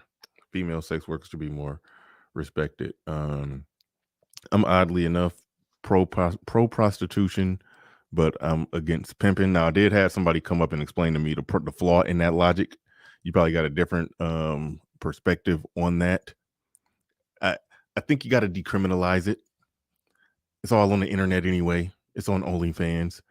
I don't like well, I'll say the flaw in my logic. I don't want to see the managers of OnlyFans page getting arrested for sex trafficking. Shout out to Andrew Tate, but I don't want to see that happen. I don't want to see that happen. But I think the street pimp game, yeah. Even if I don't even know if that still exists. If it do, it need to die. That's let that fall by the wayside. Like pimps, up your game, become an OnlyFans manager, and all that, walking around with permed hair and mink coats and slapping bitches. Well, you from Chicago, it'd be cold out there. I don't even know how they be out there prostituting in the winter. Pimps throwing snowballs at their hoes and shit. It's That's boss. I gotta go on the west side for that. I'm out south. The west side got the Don Juans. They from out west. I'm gonna go out there and ask. but yeah, so yeah, I don't even know how I work with that street aspect of the game, but I don't know. I'm gonna play it. I'm gonna play it, and then we'll see what's up.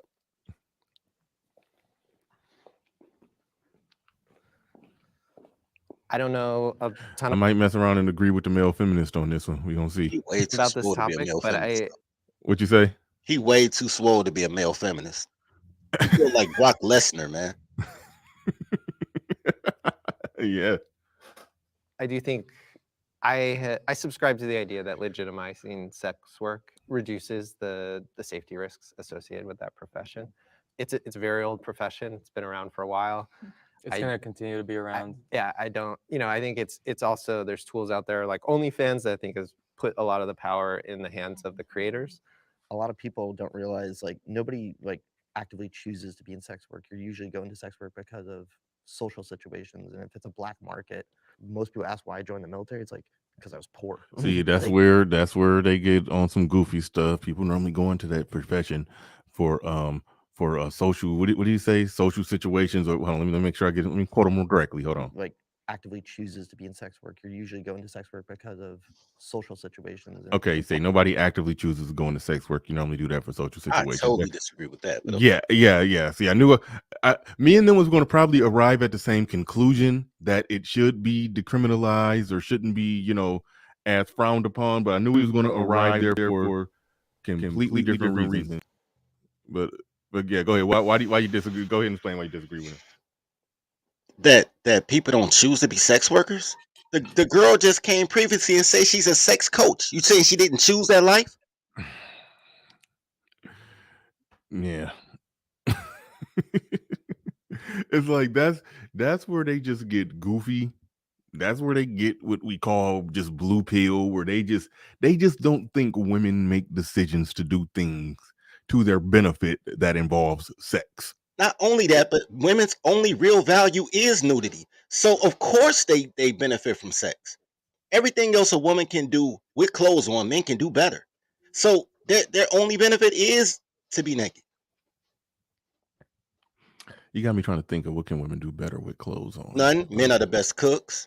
Men can clean their own house, even though women are better interior decorators. But men don't I was about to say, women, they can clean a house better with clothes on. You are right though. You are right, but it's a few exceptions. There's a few exceptions. It is interesting how women are the ones who are, who supposed to do the cooking, but all the best chefs are men. Because food is love, and it's only men can love. So we love food.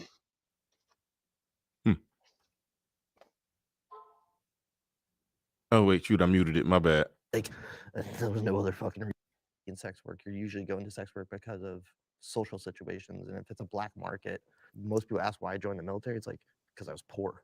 Like, there was no other fucking reason. And I'm not saying it would get rid of exploitation, but if women have legal protections, like if I was a prostitute and I could go up to a cop and say, hey, I got beat up and my money stolen, not being worried about being arrested, like I would be more likely to report crimes and get the people who are causing problems. Yeah, and then for the people who just want to do it and want to just like own their sexuality, own their body, and use it as a commodity, a way to make money, they should be able to do that in a way that is safe, in a way that they own all of the videos, all of the content that they make, and in a way that is equitable for them. When it comes to respect, Yeah, see, again, that shows that they just want power.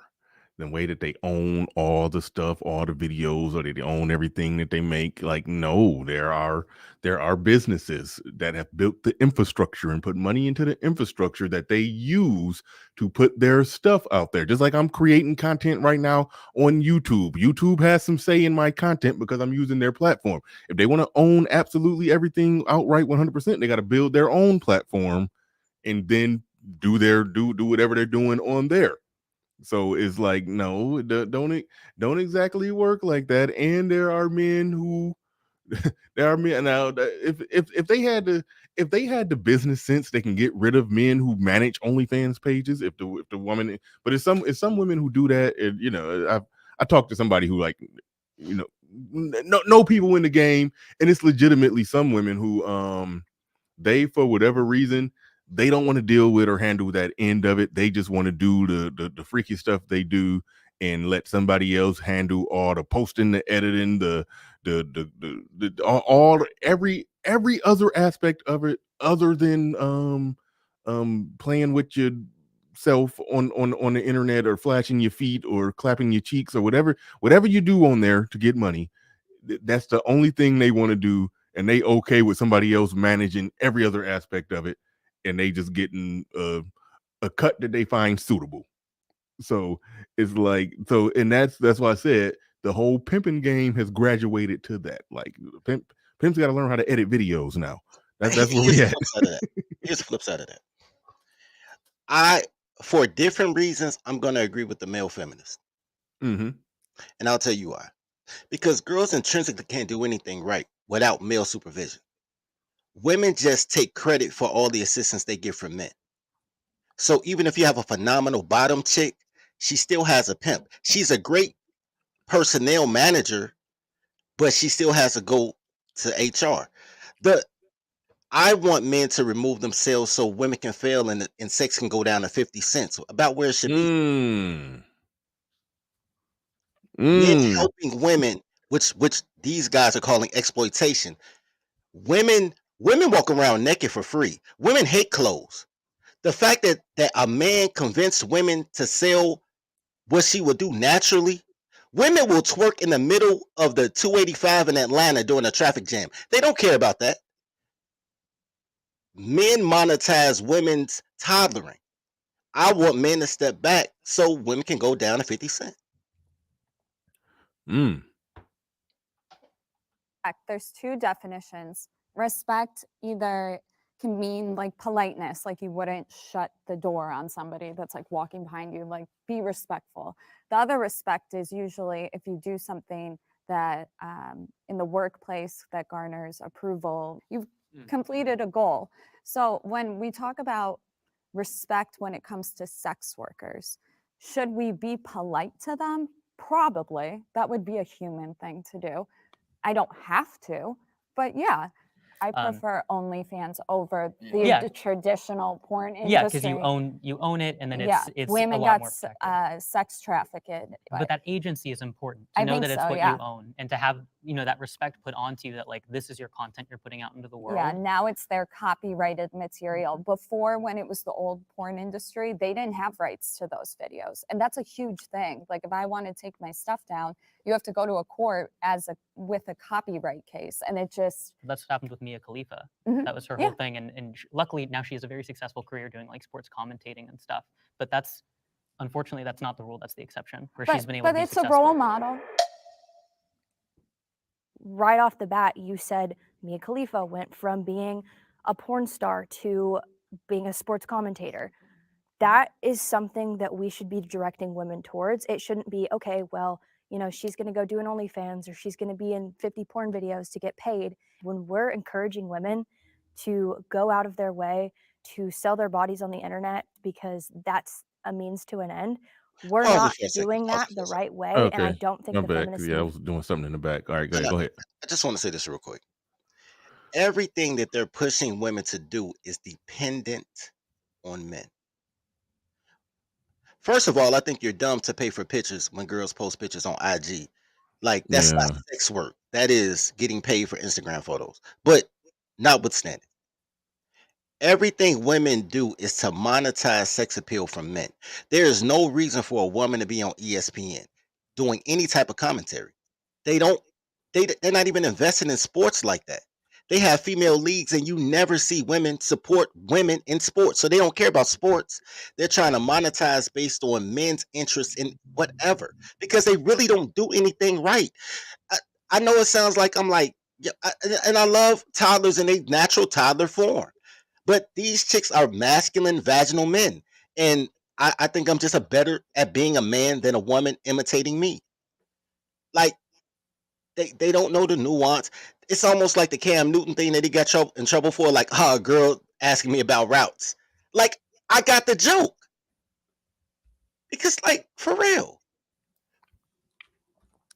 yeah. No, I agree. I agree 100%. Give me a second. Give me a second. All right, yeah. I had to type them in the back. Yeah, that the the Cam Newton asking about the question that Chico coming at him about the routes. I shouldn't say coming at him, but asking him about the routes. The reason, like, what he said was legitimate because even though there's women who do sports and all of that, like football is a completely 100% man's sport. Like there's no actual women's football. Okay, well, you know what they do They got the that lingerie that league. I love the lingerie. Yeah, lingerie yeah, league. okay. But that's like Harlem Globetrotter stuff. Yeah. You know, it's like that ain't, I get them on that one. Like it's like I know nobody watches the WNBA, and the feminists should be out there supporting it. They should be out there with the Bill Burr was like the women should be out there with they titties out, face painted, jumping up and down. The feminists should be out there just jumping up and down, face painted, titties out, and they don't do that. They don't support it. They don't watch it. The shit they ain't making no damn money. But at least from the framework of that, the fact that women do play that in college and then they play that in the WNBA, it's women who understand the intricacies of basketball. But when it comes to the intricacies of football, I get it completely. Him like it's just counterintuitive having a woman speaking about the details of routes and what routes you're doing to beat the cover three and all of that. Yeah, that is. Yeah, that does make me take a step back when I see it. But So T Balls in the building says, scroll of unbalanced equations 2 and 2, thine desires of equality in this great equation, but declines the factor, the draft, the equal work, equal treatment for criminality, and equal custody arrangements. Yeah. Thank you for the super chat. Appreciate it. Suck on my chocolate salty balls. Put them in your mouth. Put them in your mouth and suck them and suck them. Shout out to Salty Balls in the building. Shout out to my man Hoop Jargon in the building. Says there's professional women's football leagues out there. Yeah, if you got a journey to Middle Earth to the fires of Modor and go down and tunnel and teleport to Middle Earth where like you gotta go to the land before time and then start digging to find it, and it don't exist. But all right. These last $2, I'm not gonna lose. Everything that women do that generates profit, they have to be scantily clad to do it. They have to sell sex appeal, with the exception of maybe bartenders, because I've heard women are taking over bartending. But okay, I'll give you a perfect example. I wouldn't call them degenerates. What's up?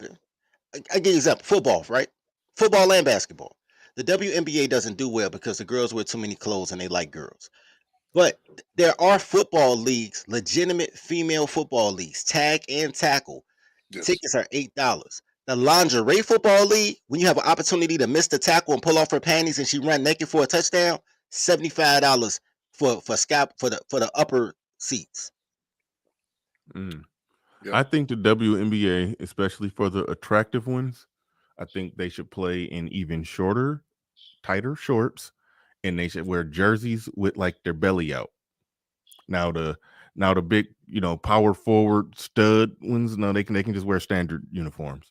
But I think for like the smaller, the cute ones, the point guards, they be, normal height and physical shape. I mean, I'm going down a place because it do be a lot of studs in the WNBA. So I mean, I'm running into problems, but some of them is actually cute. I think they should. I think they should tweak them uniforms a little bit. I think they should tweak the uniforms. But what you got on this, Judge? What you got? 2 points real quick here. Outside of a handful of names, and literally a handful of names, like 5, what male sex worker is respected? Even when you say the ones that that you're gonna say, okay, your Steels and your Jeremy, are they respected? You know what? To be fair, I think Wesley Pipes is hilarious. I Yeah, respect he him is. for like stand up porn. Like if it was a comedy, Stand up porn. a Hey, lot. that's accurate. That's so accurate. I remember it was a long time ago. This was like before everything was all on the internet. I probably had this on VHS. It and some chick was, I mean, she was giving him an oral presentation, and I guess she wasn't doing it to his satisfaction. And he said, "Man, you sucking my dick like you in church." Oh man, I died laughing. Like I died laughing. I'll give you that. I'll give you that for making his own special genre that way. But again, handful, right? Like handful. Anybody? No, nobody knows. Nobody knows. Participant in gangbang number 3, right? Like as far like respected in sex work. Like no man there's not a man that we could. There's not many outside of those 3 that we just put in there, right? Maybe 2 more that has any scintilla of respect in the industry. So why should women be more respected within that industry You than the raise a men? you raise an interesting point because they're talking about women being respected, and so they're not even talking about the legalization, and that's how I took it. I took it as legalization, decriminalizing, and the whole works, and as far as sex work. And by sex work, I mean porn is obviously legal, but there's aspects, elements of prostitution that's not legal. You looked at it just from the term of just respect it, okay? That's an interesting concept because what they're really advocating for, like most of the time that they do in feminism, they're advocating for more than what a man has or more than what a man is getting. And the only And time they'll advocate for equality up until the point that they get to equality, then they keep going and going and going until they and got that's more. and in that specific industry, they've already got more. They already get paid more. They already get lauded more. They already get uh like the women in that industry already get way more rights and privileges than the men do in that industry. Yeah, the men are actually treated like objects. They don't get paid like a fifth of what the woman makes. Yeah, so yeah, Well, they're So treated like props unless they run the business. most of them run the business or their boy does, and it's like a team. Men are much better at being teammates. And I was on a relationship panel last night, and I was like, y'all got the wrong name for it because men are great at relationships. Women suck at relationships. Um, because people mistake relationships for romance. So like me being cool with dudes I've been cool with since Boy Scouts, we have a 30-year relationship. You know what I mean? Men, mhm. men maintain relationships longer. So when you look at porn, those same guys you see, if I say Wesley Pipes, the first thing I think is West Coast Productions because that's his guys. Right. You know what I'm saying? I don't know name no other ones. I just know Wesley Funny, so I know that one. But that's how they move as a unit. So they'll pay the girl $1,500, $6,000, but they're getting their money off the back end. Here's the real funny thing in life. Here's the real irony, because girls like to watch girl porn too. Girls don't really Yes. like guys. Girls would rather watch two girls get down. Well, there's another thing too. Them So liking gay porn. women are the attraction in that particular industry. But and even with waitresses, people would rather tip a female waitress than a great Yes. server that's a male. Yes. So those are service industries. Service industries and social services have become female dominated. I'm cool with that. Here's the thing that I think is crazy about that industry. And this is why I believe that every man should be a male pro in his own way. Because imagine that you paying $40 for a woman to make her orgasm, but she pays $200 for a fake phallus to make herself orgasm. If she can pay $200 for a fake one, she should pay at least $40 for a real one. You should be Yeah. charging her. Well, this is what I mean. The porn industry is just one small, well, I'm not saying the serious one, just one part of the sex industry work. Right? But and I only use that because that's the only arena in which you can see any men getting any form of any respect. In the other forms of sex work, there's no men who get any respect for that. The men don't get more respect for being streetwalkers. Men don't get more respect for being gigolos. Men don't get more respect for than the women who were out there doing the same thing.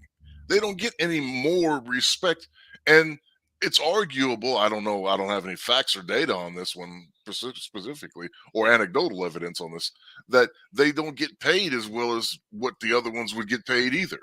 So it's across the board within this industry. I And you're think right men with get, porn; I they could think be men get producers, respect. but I think men get respect. I don't think that they get nowhere near the pay. I co-sign that. But this is while you were talking, when you start talking about streetwalk, I just thought about something.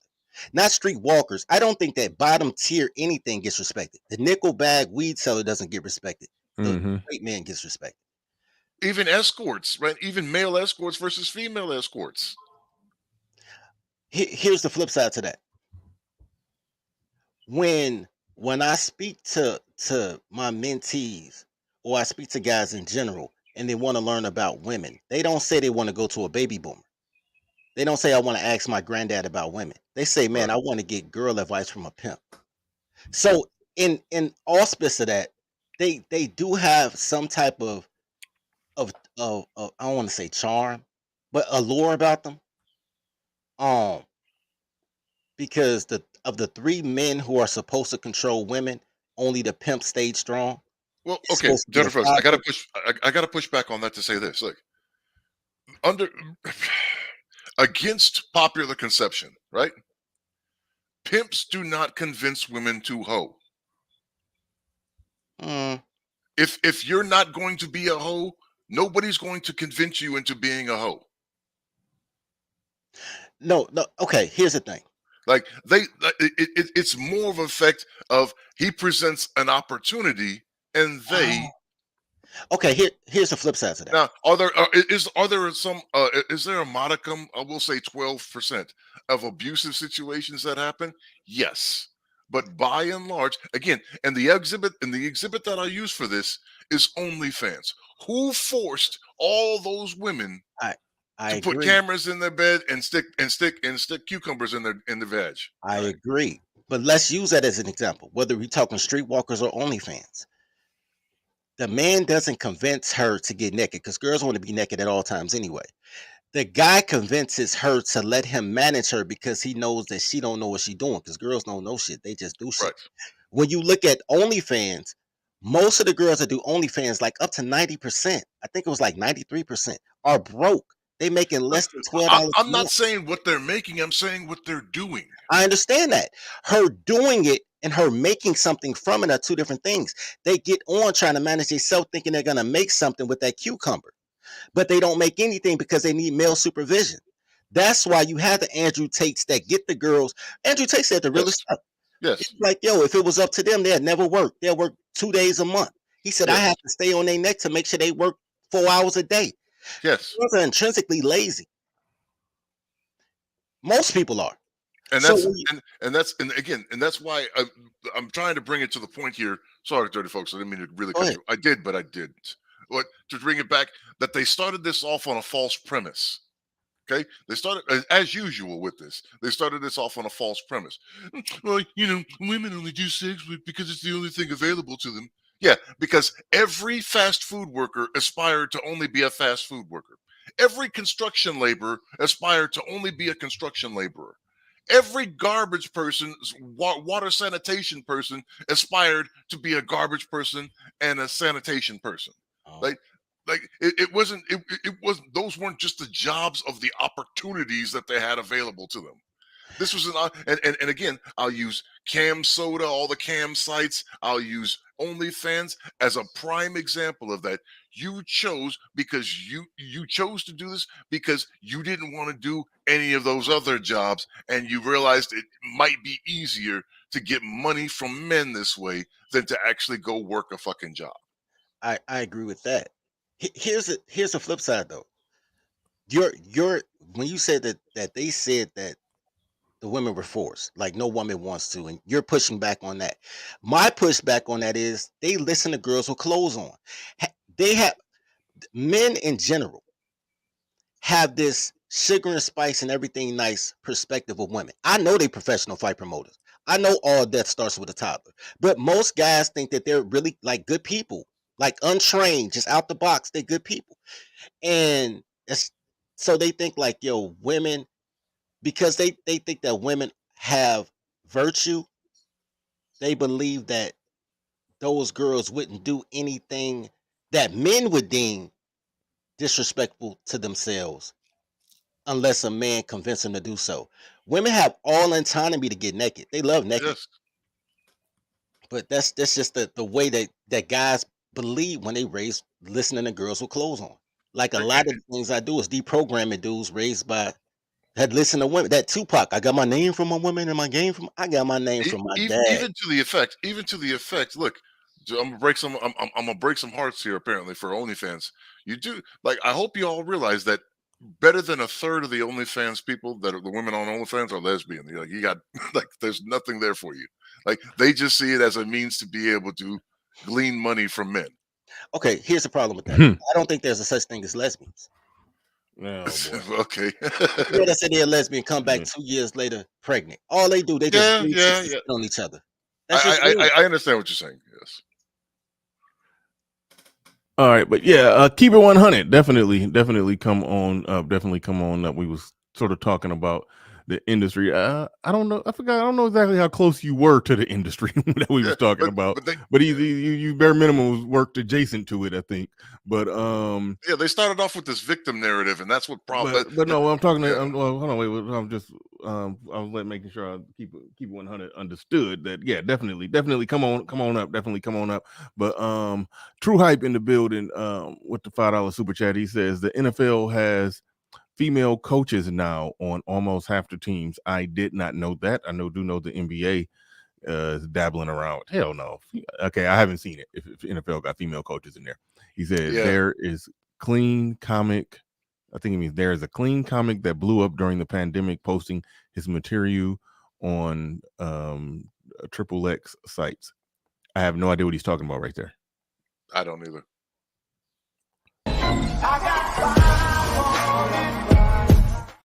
I know what he's saying. There's a comic that doesn't work. There's a comedian who doesn't work blue, who blew up, putting his stuff on like what's the one, Pornhub or something like that.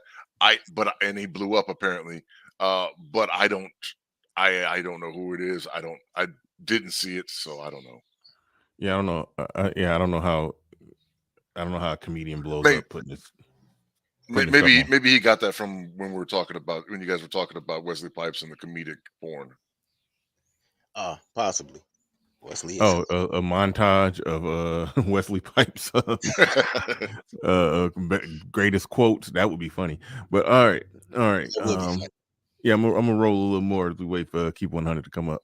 Movement should be moving in the direction of normalizing sex work when we should be encouraging women to value themselves, value their body, value their talent and take that elsewhere. There's a lot of things in place though for women. Like, yeah, there's obviously a need if they're in maybe a lower economic class or something, but at the end of the day, that's more of like a morality topic, you know? And so you can't really force that on everybody. I agree with you. Right. The other thing would be is that women are not happy when they're doing this. It's not empowering as a woman. You can go on Twitter and see these women who are You in can't their exactly go that route with it for me of saying women are not happy when they're doing it. Yes, some of them are not happy. Some of them cry in the shower. We get it. But it's still, I'm of the view that it's their choice to do it. It's their choice to do it. Bernard. And some of them do it. And if that money is coming in and they live in they will live in that fast lane and make all that money for the period of time that they can make that money, and then they'll have a moral if they do feel something moral about it, they'll feel something moral about that later while they're living in a nice house with nice stuff, and then they'll try to do something else. They'll start Bernard. podcasting or something. Who knows? But anyway, go ahead. Bernard, women number who five, work this in one. cubicles, women who work in cubicles cry about working. Women who work in housekeeping cry about working in. Women who work on construction sites cry about. Like, women who work fast food, they cry, right? So what we're supposed to do now from this, we're supposed to respect sex workers as if they're CEOs. Man, you're supposed to drink their tears, man. If a girl is crying, that means the world is happy, bro. A happy wife Like, means a terrible as, family, bro. as if they're neurosurgeons, right? Right. We got to give them that type of Now, respect. here's the thing, though. Women regret all sex, and that's what I say all the time. That's what my guys thought I hated Kevin Samuels. I was like, women don't control the access to sex, and men don't control the access to relationships. It's the opposite. Women control the access to regret because they sleep with anybody, and then they regret it later. But they do control the access to relationships because that's how things go. Divorce, breakups, that's all women. You know what I'm saying? But men don't even control the access to sex. Women don't control their body. They just control the regret from their body. So a woman crying, do you know how many times a girl told me it felt like grape juice after being with me? Because I told them I don't kiss. They're like, you didn't kiss, we didn't do no foreplay. I'm like, sure, they'll talk to you for like 45 minutes about this. I told you I was on my way. Like, that was the foreplay, the phone call. Like, girls regret when things don't go exactly how they imagine it in their imaginary world, they cry. That's just what girls do. You can't concern yourself with girls' tears, man. Just drink them. What my point is that they're not happy doing this. Hey, welcome to the fucking world. The 90% of the fucking workers in the world aren't happy doing the job that they're fucking doing. Yeah. People wake up and cry every day because they don't like what they're doing with their life. It's like, yeah. Do you think everybody that has a job aspired for that job? I just wanted to be a bus driver. I just wanted to be a janitor. I went to school and all I wanted to do was be a fast food. Have you seen the people at the fast food counters? Okay, do they look happy to you? I'm gonna say this and I'm gonna let my man hop on, but you just triggered something in my mind. Gender equality is me being able to sleep with a chick and all I do is have sex with her and take out the garbage and she takes care of me. That's gender equality. Right?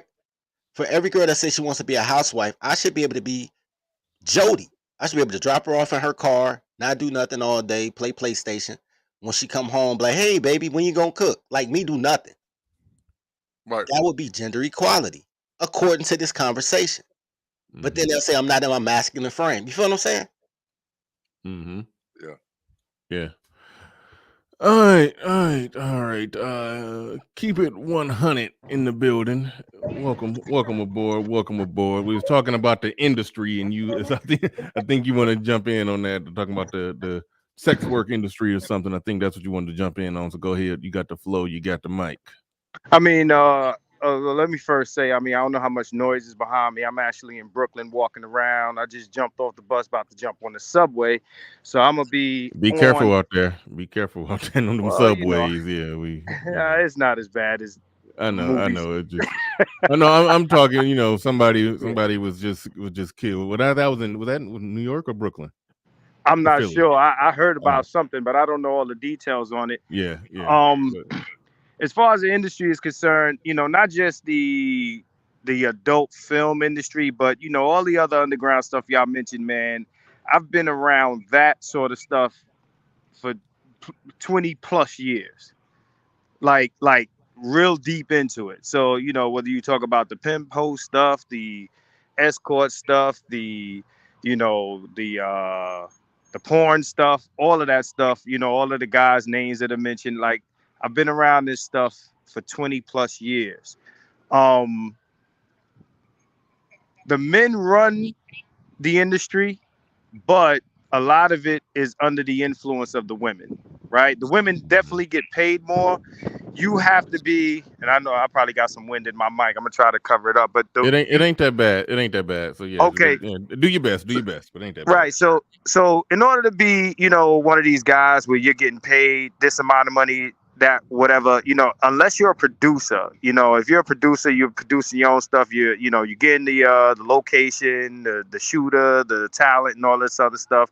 Unless you're one of those guys, if you're just a regular dick slinging dude, you're not that respected unless you're in demand by the female performers. That's how that works. If you're a male talent in porn and the girls like you, you will get work. All right. So, anybody that listens to this later or anybody that's here now that knows anything about the industry, feel free to challenge what I just said. Feel free to challenge that. That is real. That is 100%. But the way to make money as a male in that game is to produce. And what my man said about girls being lazy, I don't care whether it's the strippers, the escorts, this or that. They basically lean on men to make that world move. You understand? Including OnlyFans. There's a lot of girls that do not run their OnlyFans. Right. Right. The guys run a lot of these girls OnlyFans. You think you're talking to the girl, you're not. You're talking to some dude. I have a history of running websites where you see the girl, but when you email support or you think you're interacting with the girl, you're not. You're interacting with the guy that's running it. So, as far as streetwalkers, hoes and things like that, it is correct with the, I guess, small exception of, girls who are forced into the game. It's a very small minority of the situations that are like that. The vast majority are girls who seek pimps out. And don't ask me how I know. I heard it. Oh man, you chose me. We can do it like some gentlemen and get into some gangster stuff. Yeah. So they seek men out. If a girl doesn't like her pimp, she goes to find another one. Period. Yeah. Right. So, they love what they call being under pimping, right? They love being under pimps because they don't have to do any work. They just have to go do what they do, bring the money back to him, and everything else is taken care of. I know guys who have apartments full of just girls who just lay around, eat potato chips and wait to get smashed. I know guys like this on both coasts. Yeah. On both coasts. Right? So, it's 100% correct. This idea that, like all this human trafficking, girls getting kidnapped, I'm not saying it doesn't happen at all. But what I'm saying is to use that narrative to paint the whole, situation is grossly incorrect. When Backpage was taken down, a lot of them women was hurt. Man. A Don't lot ask of them me how I women was know. hurt. They was mad. Bro, they was mad. Oh man, I said, oh, y'all let y'all didn't want to argue with the feminists because women like to be on code. So you let them fuck your money up and take that down, and now you mad. Oh, I ain't being trafficked. I ain't being forced. It's too late now. It's gone. It's gone. So a lot of them was hurt behind that, bro. A lot of them. So, And the other aspect of that is they're not acknowledging that they're, again, do we not remember Heidi Fleiss? Do we not remember a Miss Ghislaine? Like, right. there are a lot of women in this that are in control of these situations, as well as the pimp, mama-san, whatever you want to call it, madam, whatever. Right. They could wish one, madam. I'll take it a step further. And again, if you want to challenge any of these statements, you can Google it. I would say more women are in charge than men in these situations. There are more women out there trafficking women than men are. Oh Yes, man, the whole Wow. AKA situation. I was gonna mention that. Right. So that could be looked up. Now, I mean, I don't know what else I can add. If anybody got any questions, you know, and then I'll jump off and let y'all continue. I don't I want to don't hold have the no questions, conversation. but I will co-sign you real quick. Yeah. He said everything you said was real brass tacks. And this is why I don't really care about what girls say with clothes on, because they just lie. Here's the thing. In my experience, because I used to hang out with pimps because they want to be a pimp, and I was like, nah, because I get half my own supply. But but the whole, just me being um a dater, right? I'm gonna call it dating, even though I don't pay no money. I tell people the easiest sex to get is referral coochie, right? When a girl tells a girl to sleep with me, that saves me, man, infinite amount of time, right? I don't have to be charming, nice, nothing.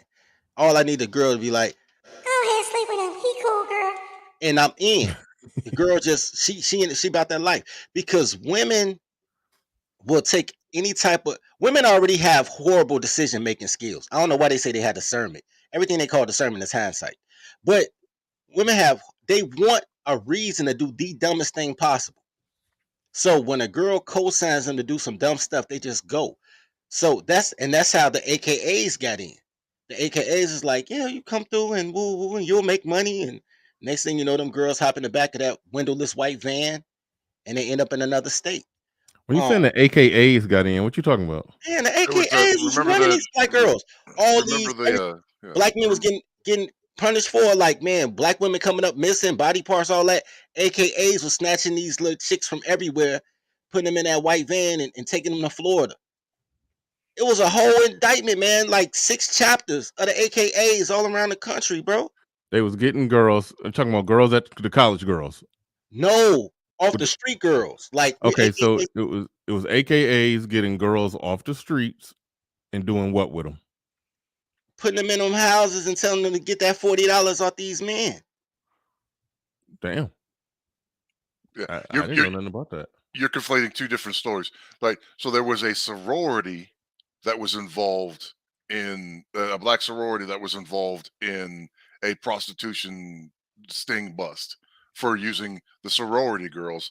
And then what Dirty Folks is talking about is these women called themselves entrepreneurs because they took some business courses in college, and they basically just restyled the Ford model of escorting, but for street girls, and put them in their business. Oh, those two different. All right, shout out to you in the chat. Them two different stories. The AKAs were selling AKA coochie, and then the other chicks were selling street. All right, cool. Yeah, that's what made sense to me without even knowing the story. I mean, they already got some pussy to sell. I mean, why they got to go recruit it off the street? They can just you got the college girls. You got prime quality product right there. I mean, just just sell that. That's what made sense to me. But Hey man, I know that pink and green was selling pink, that pinky. That's all I know, man. Yeah, man. 6 different chapters and You 6 can different. charge more just off the logo, like you say. Like I said, okay. Hey, before I jump off, I'm gonna say, what another thing my man said that was correct. When like I always say, when the going get tough, the tough get hoeing. Women will always monetize the pussy. Yeah. You understand what I'm saying? All this other stuff that they doing, all of that stuff is cute, but at the end of the day, when everything else fails, women will always use sex. Not their intelligence, not whatever skills or degrees and all that bullshit. They will always monetize sex in one form or another, whether it's actual sex or the promise of sex or the images of their bodies or whatever the case may be. I've been helping them do that for years. When we were doing it, they were calling us exploiters through the publications and stuff like that. But as soon as everything went to the internet and girls could jump on Instagram and OnlyFans and everything else, they cut out the middleman. So these women are not being made or pushed or coerced to do any of this stuff. It is their nature. And thanks for having me on, B. I'm out of here. Oh yeah, no doubt, and no that's doubt. what Anytime. No doubt. I'm listening. Peace. and that's what and again and we I don't understand this used to be common sense and common knowledge. That's why we as men have inherent respect for the women who could do it but do something else to earn their money, start a business, work a job, da da da da da da. Like, wait, you could be yeah, I'm not going to do that, like, because many women are more inclined to lay on their back versus get up and grab a shovel. Mm-hmm. I guess I don't even like girls with jobs. I don't like girls that can read past the third grade level because they're trying to read the handbook to figure out how to mess up my life. But here's, I will say this, and then we're gonna go back to the video. I want to co-sign my man who just hopped off. Without male management, which is why it's called male management and not female management. Like, anyway, girls will give away the product.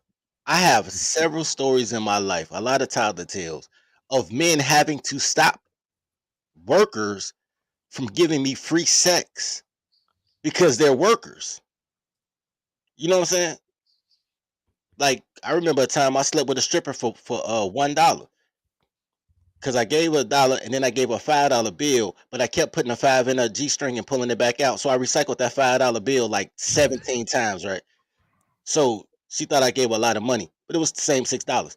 Anyway, and she was about to go home with me at 2 in the morning, and it took the dudes that worked the joint to be like, nah, you got to stay here to 3. They stole her clothes. They was like, if you walk out of here, you're going to walk out naked.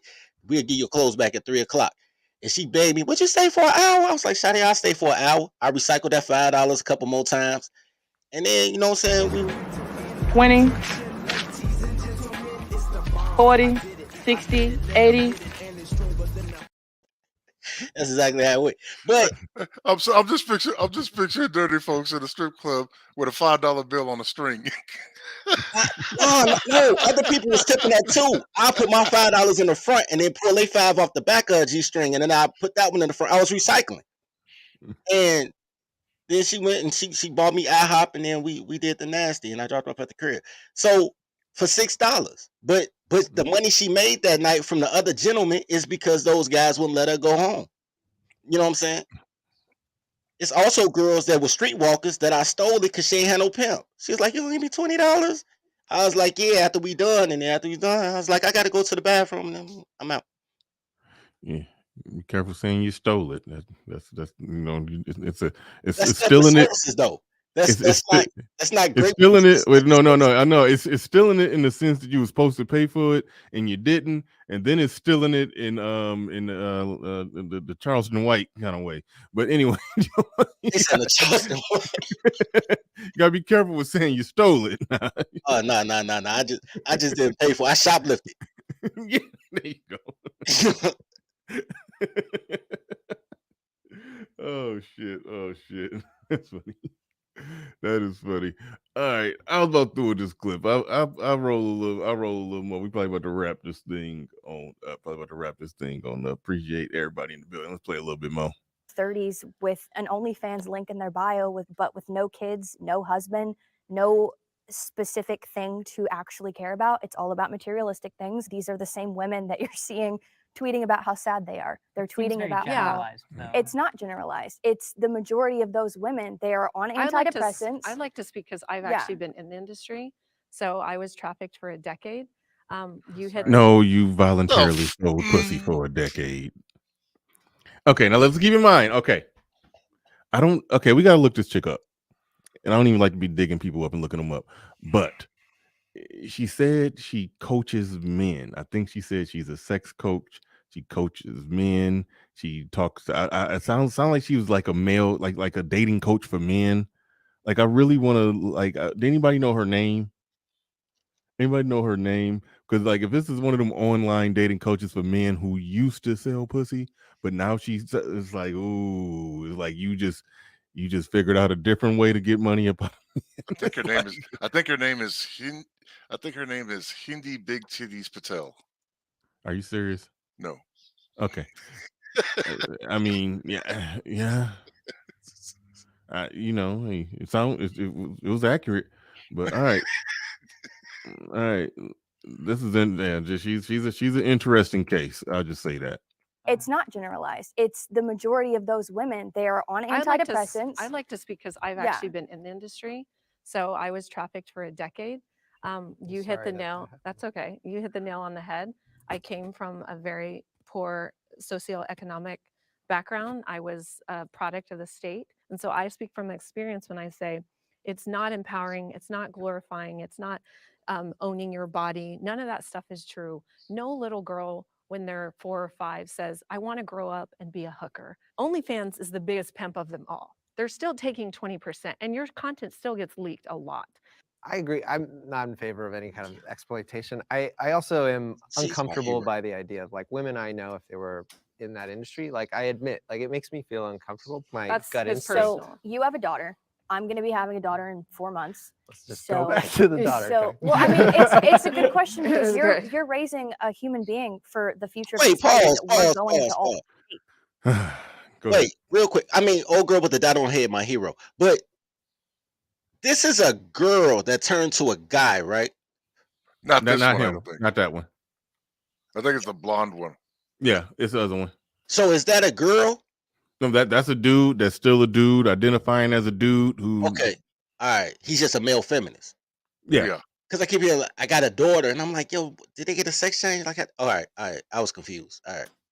All right. Yeah. So let's speak to the daughter thing. Okay. Having a daughter doesn't okay. You're a parent. Whatever the laws are in the society, if sex work is more respected, but you don't think sex work is respectable work, you can raise your daughter to not believe that it's respectable work. You could raise your daughter and teach her and train her in a way to where she wouldn't grow up and be a vagina salesman. Like you can do that. But to say that I need it to be looked at as completely disrespected, frowned upon, and illegal, that's basically saying I don't want to do my job as a parent.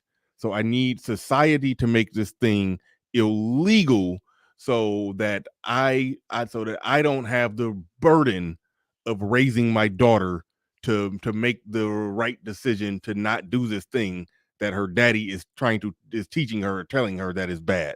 Yes. That's what that is. And I understand that because my parents are baby boomers and they signed the crime bill because they wanted to put keys around our neck and make us raise ourselves and then want somebody else to discipline us.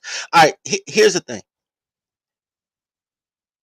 What he's and you're right, 100% right, Bernard.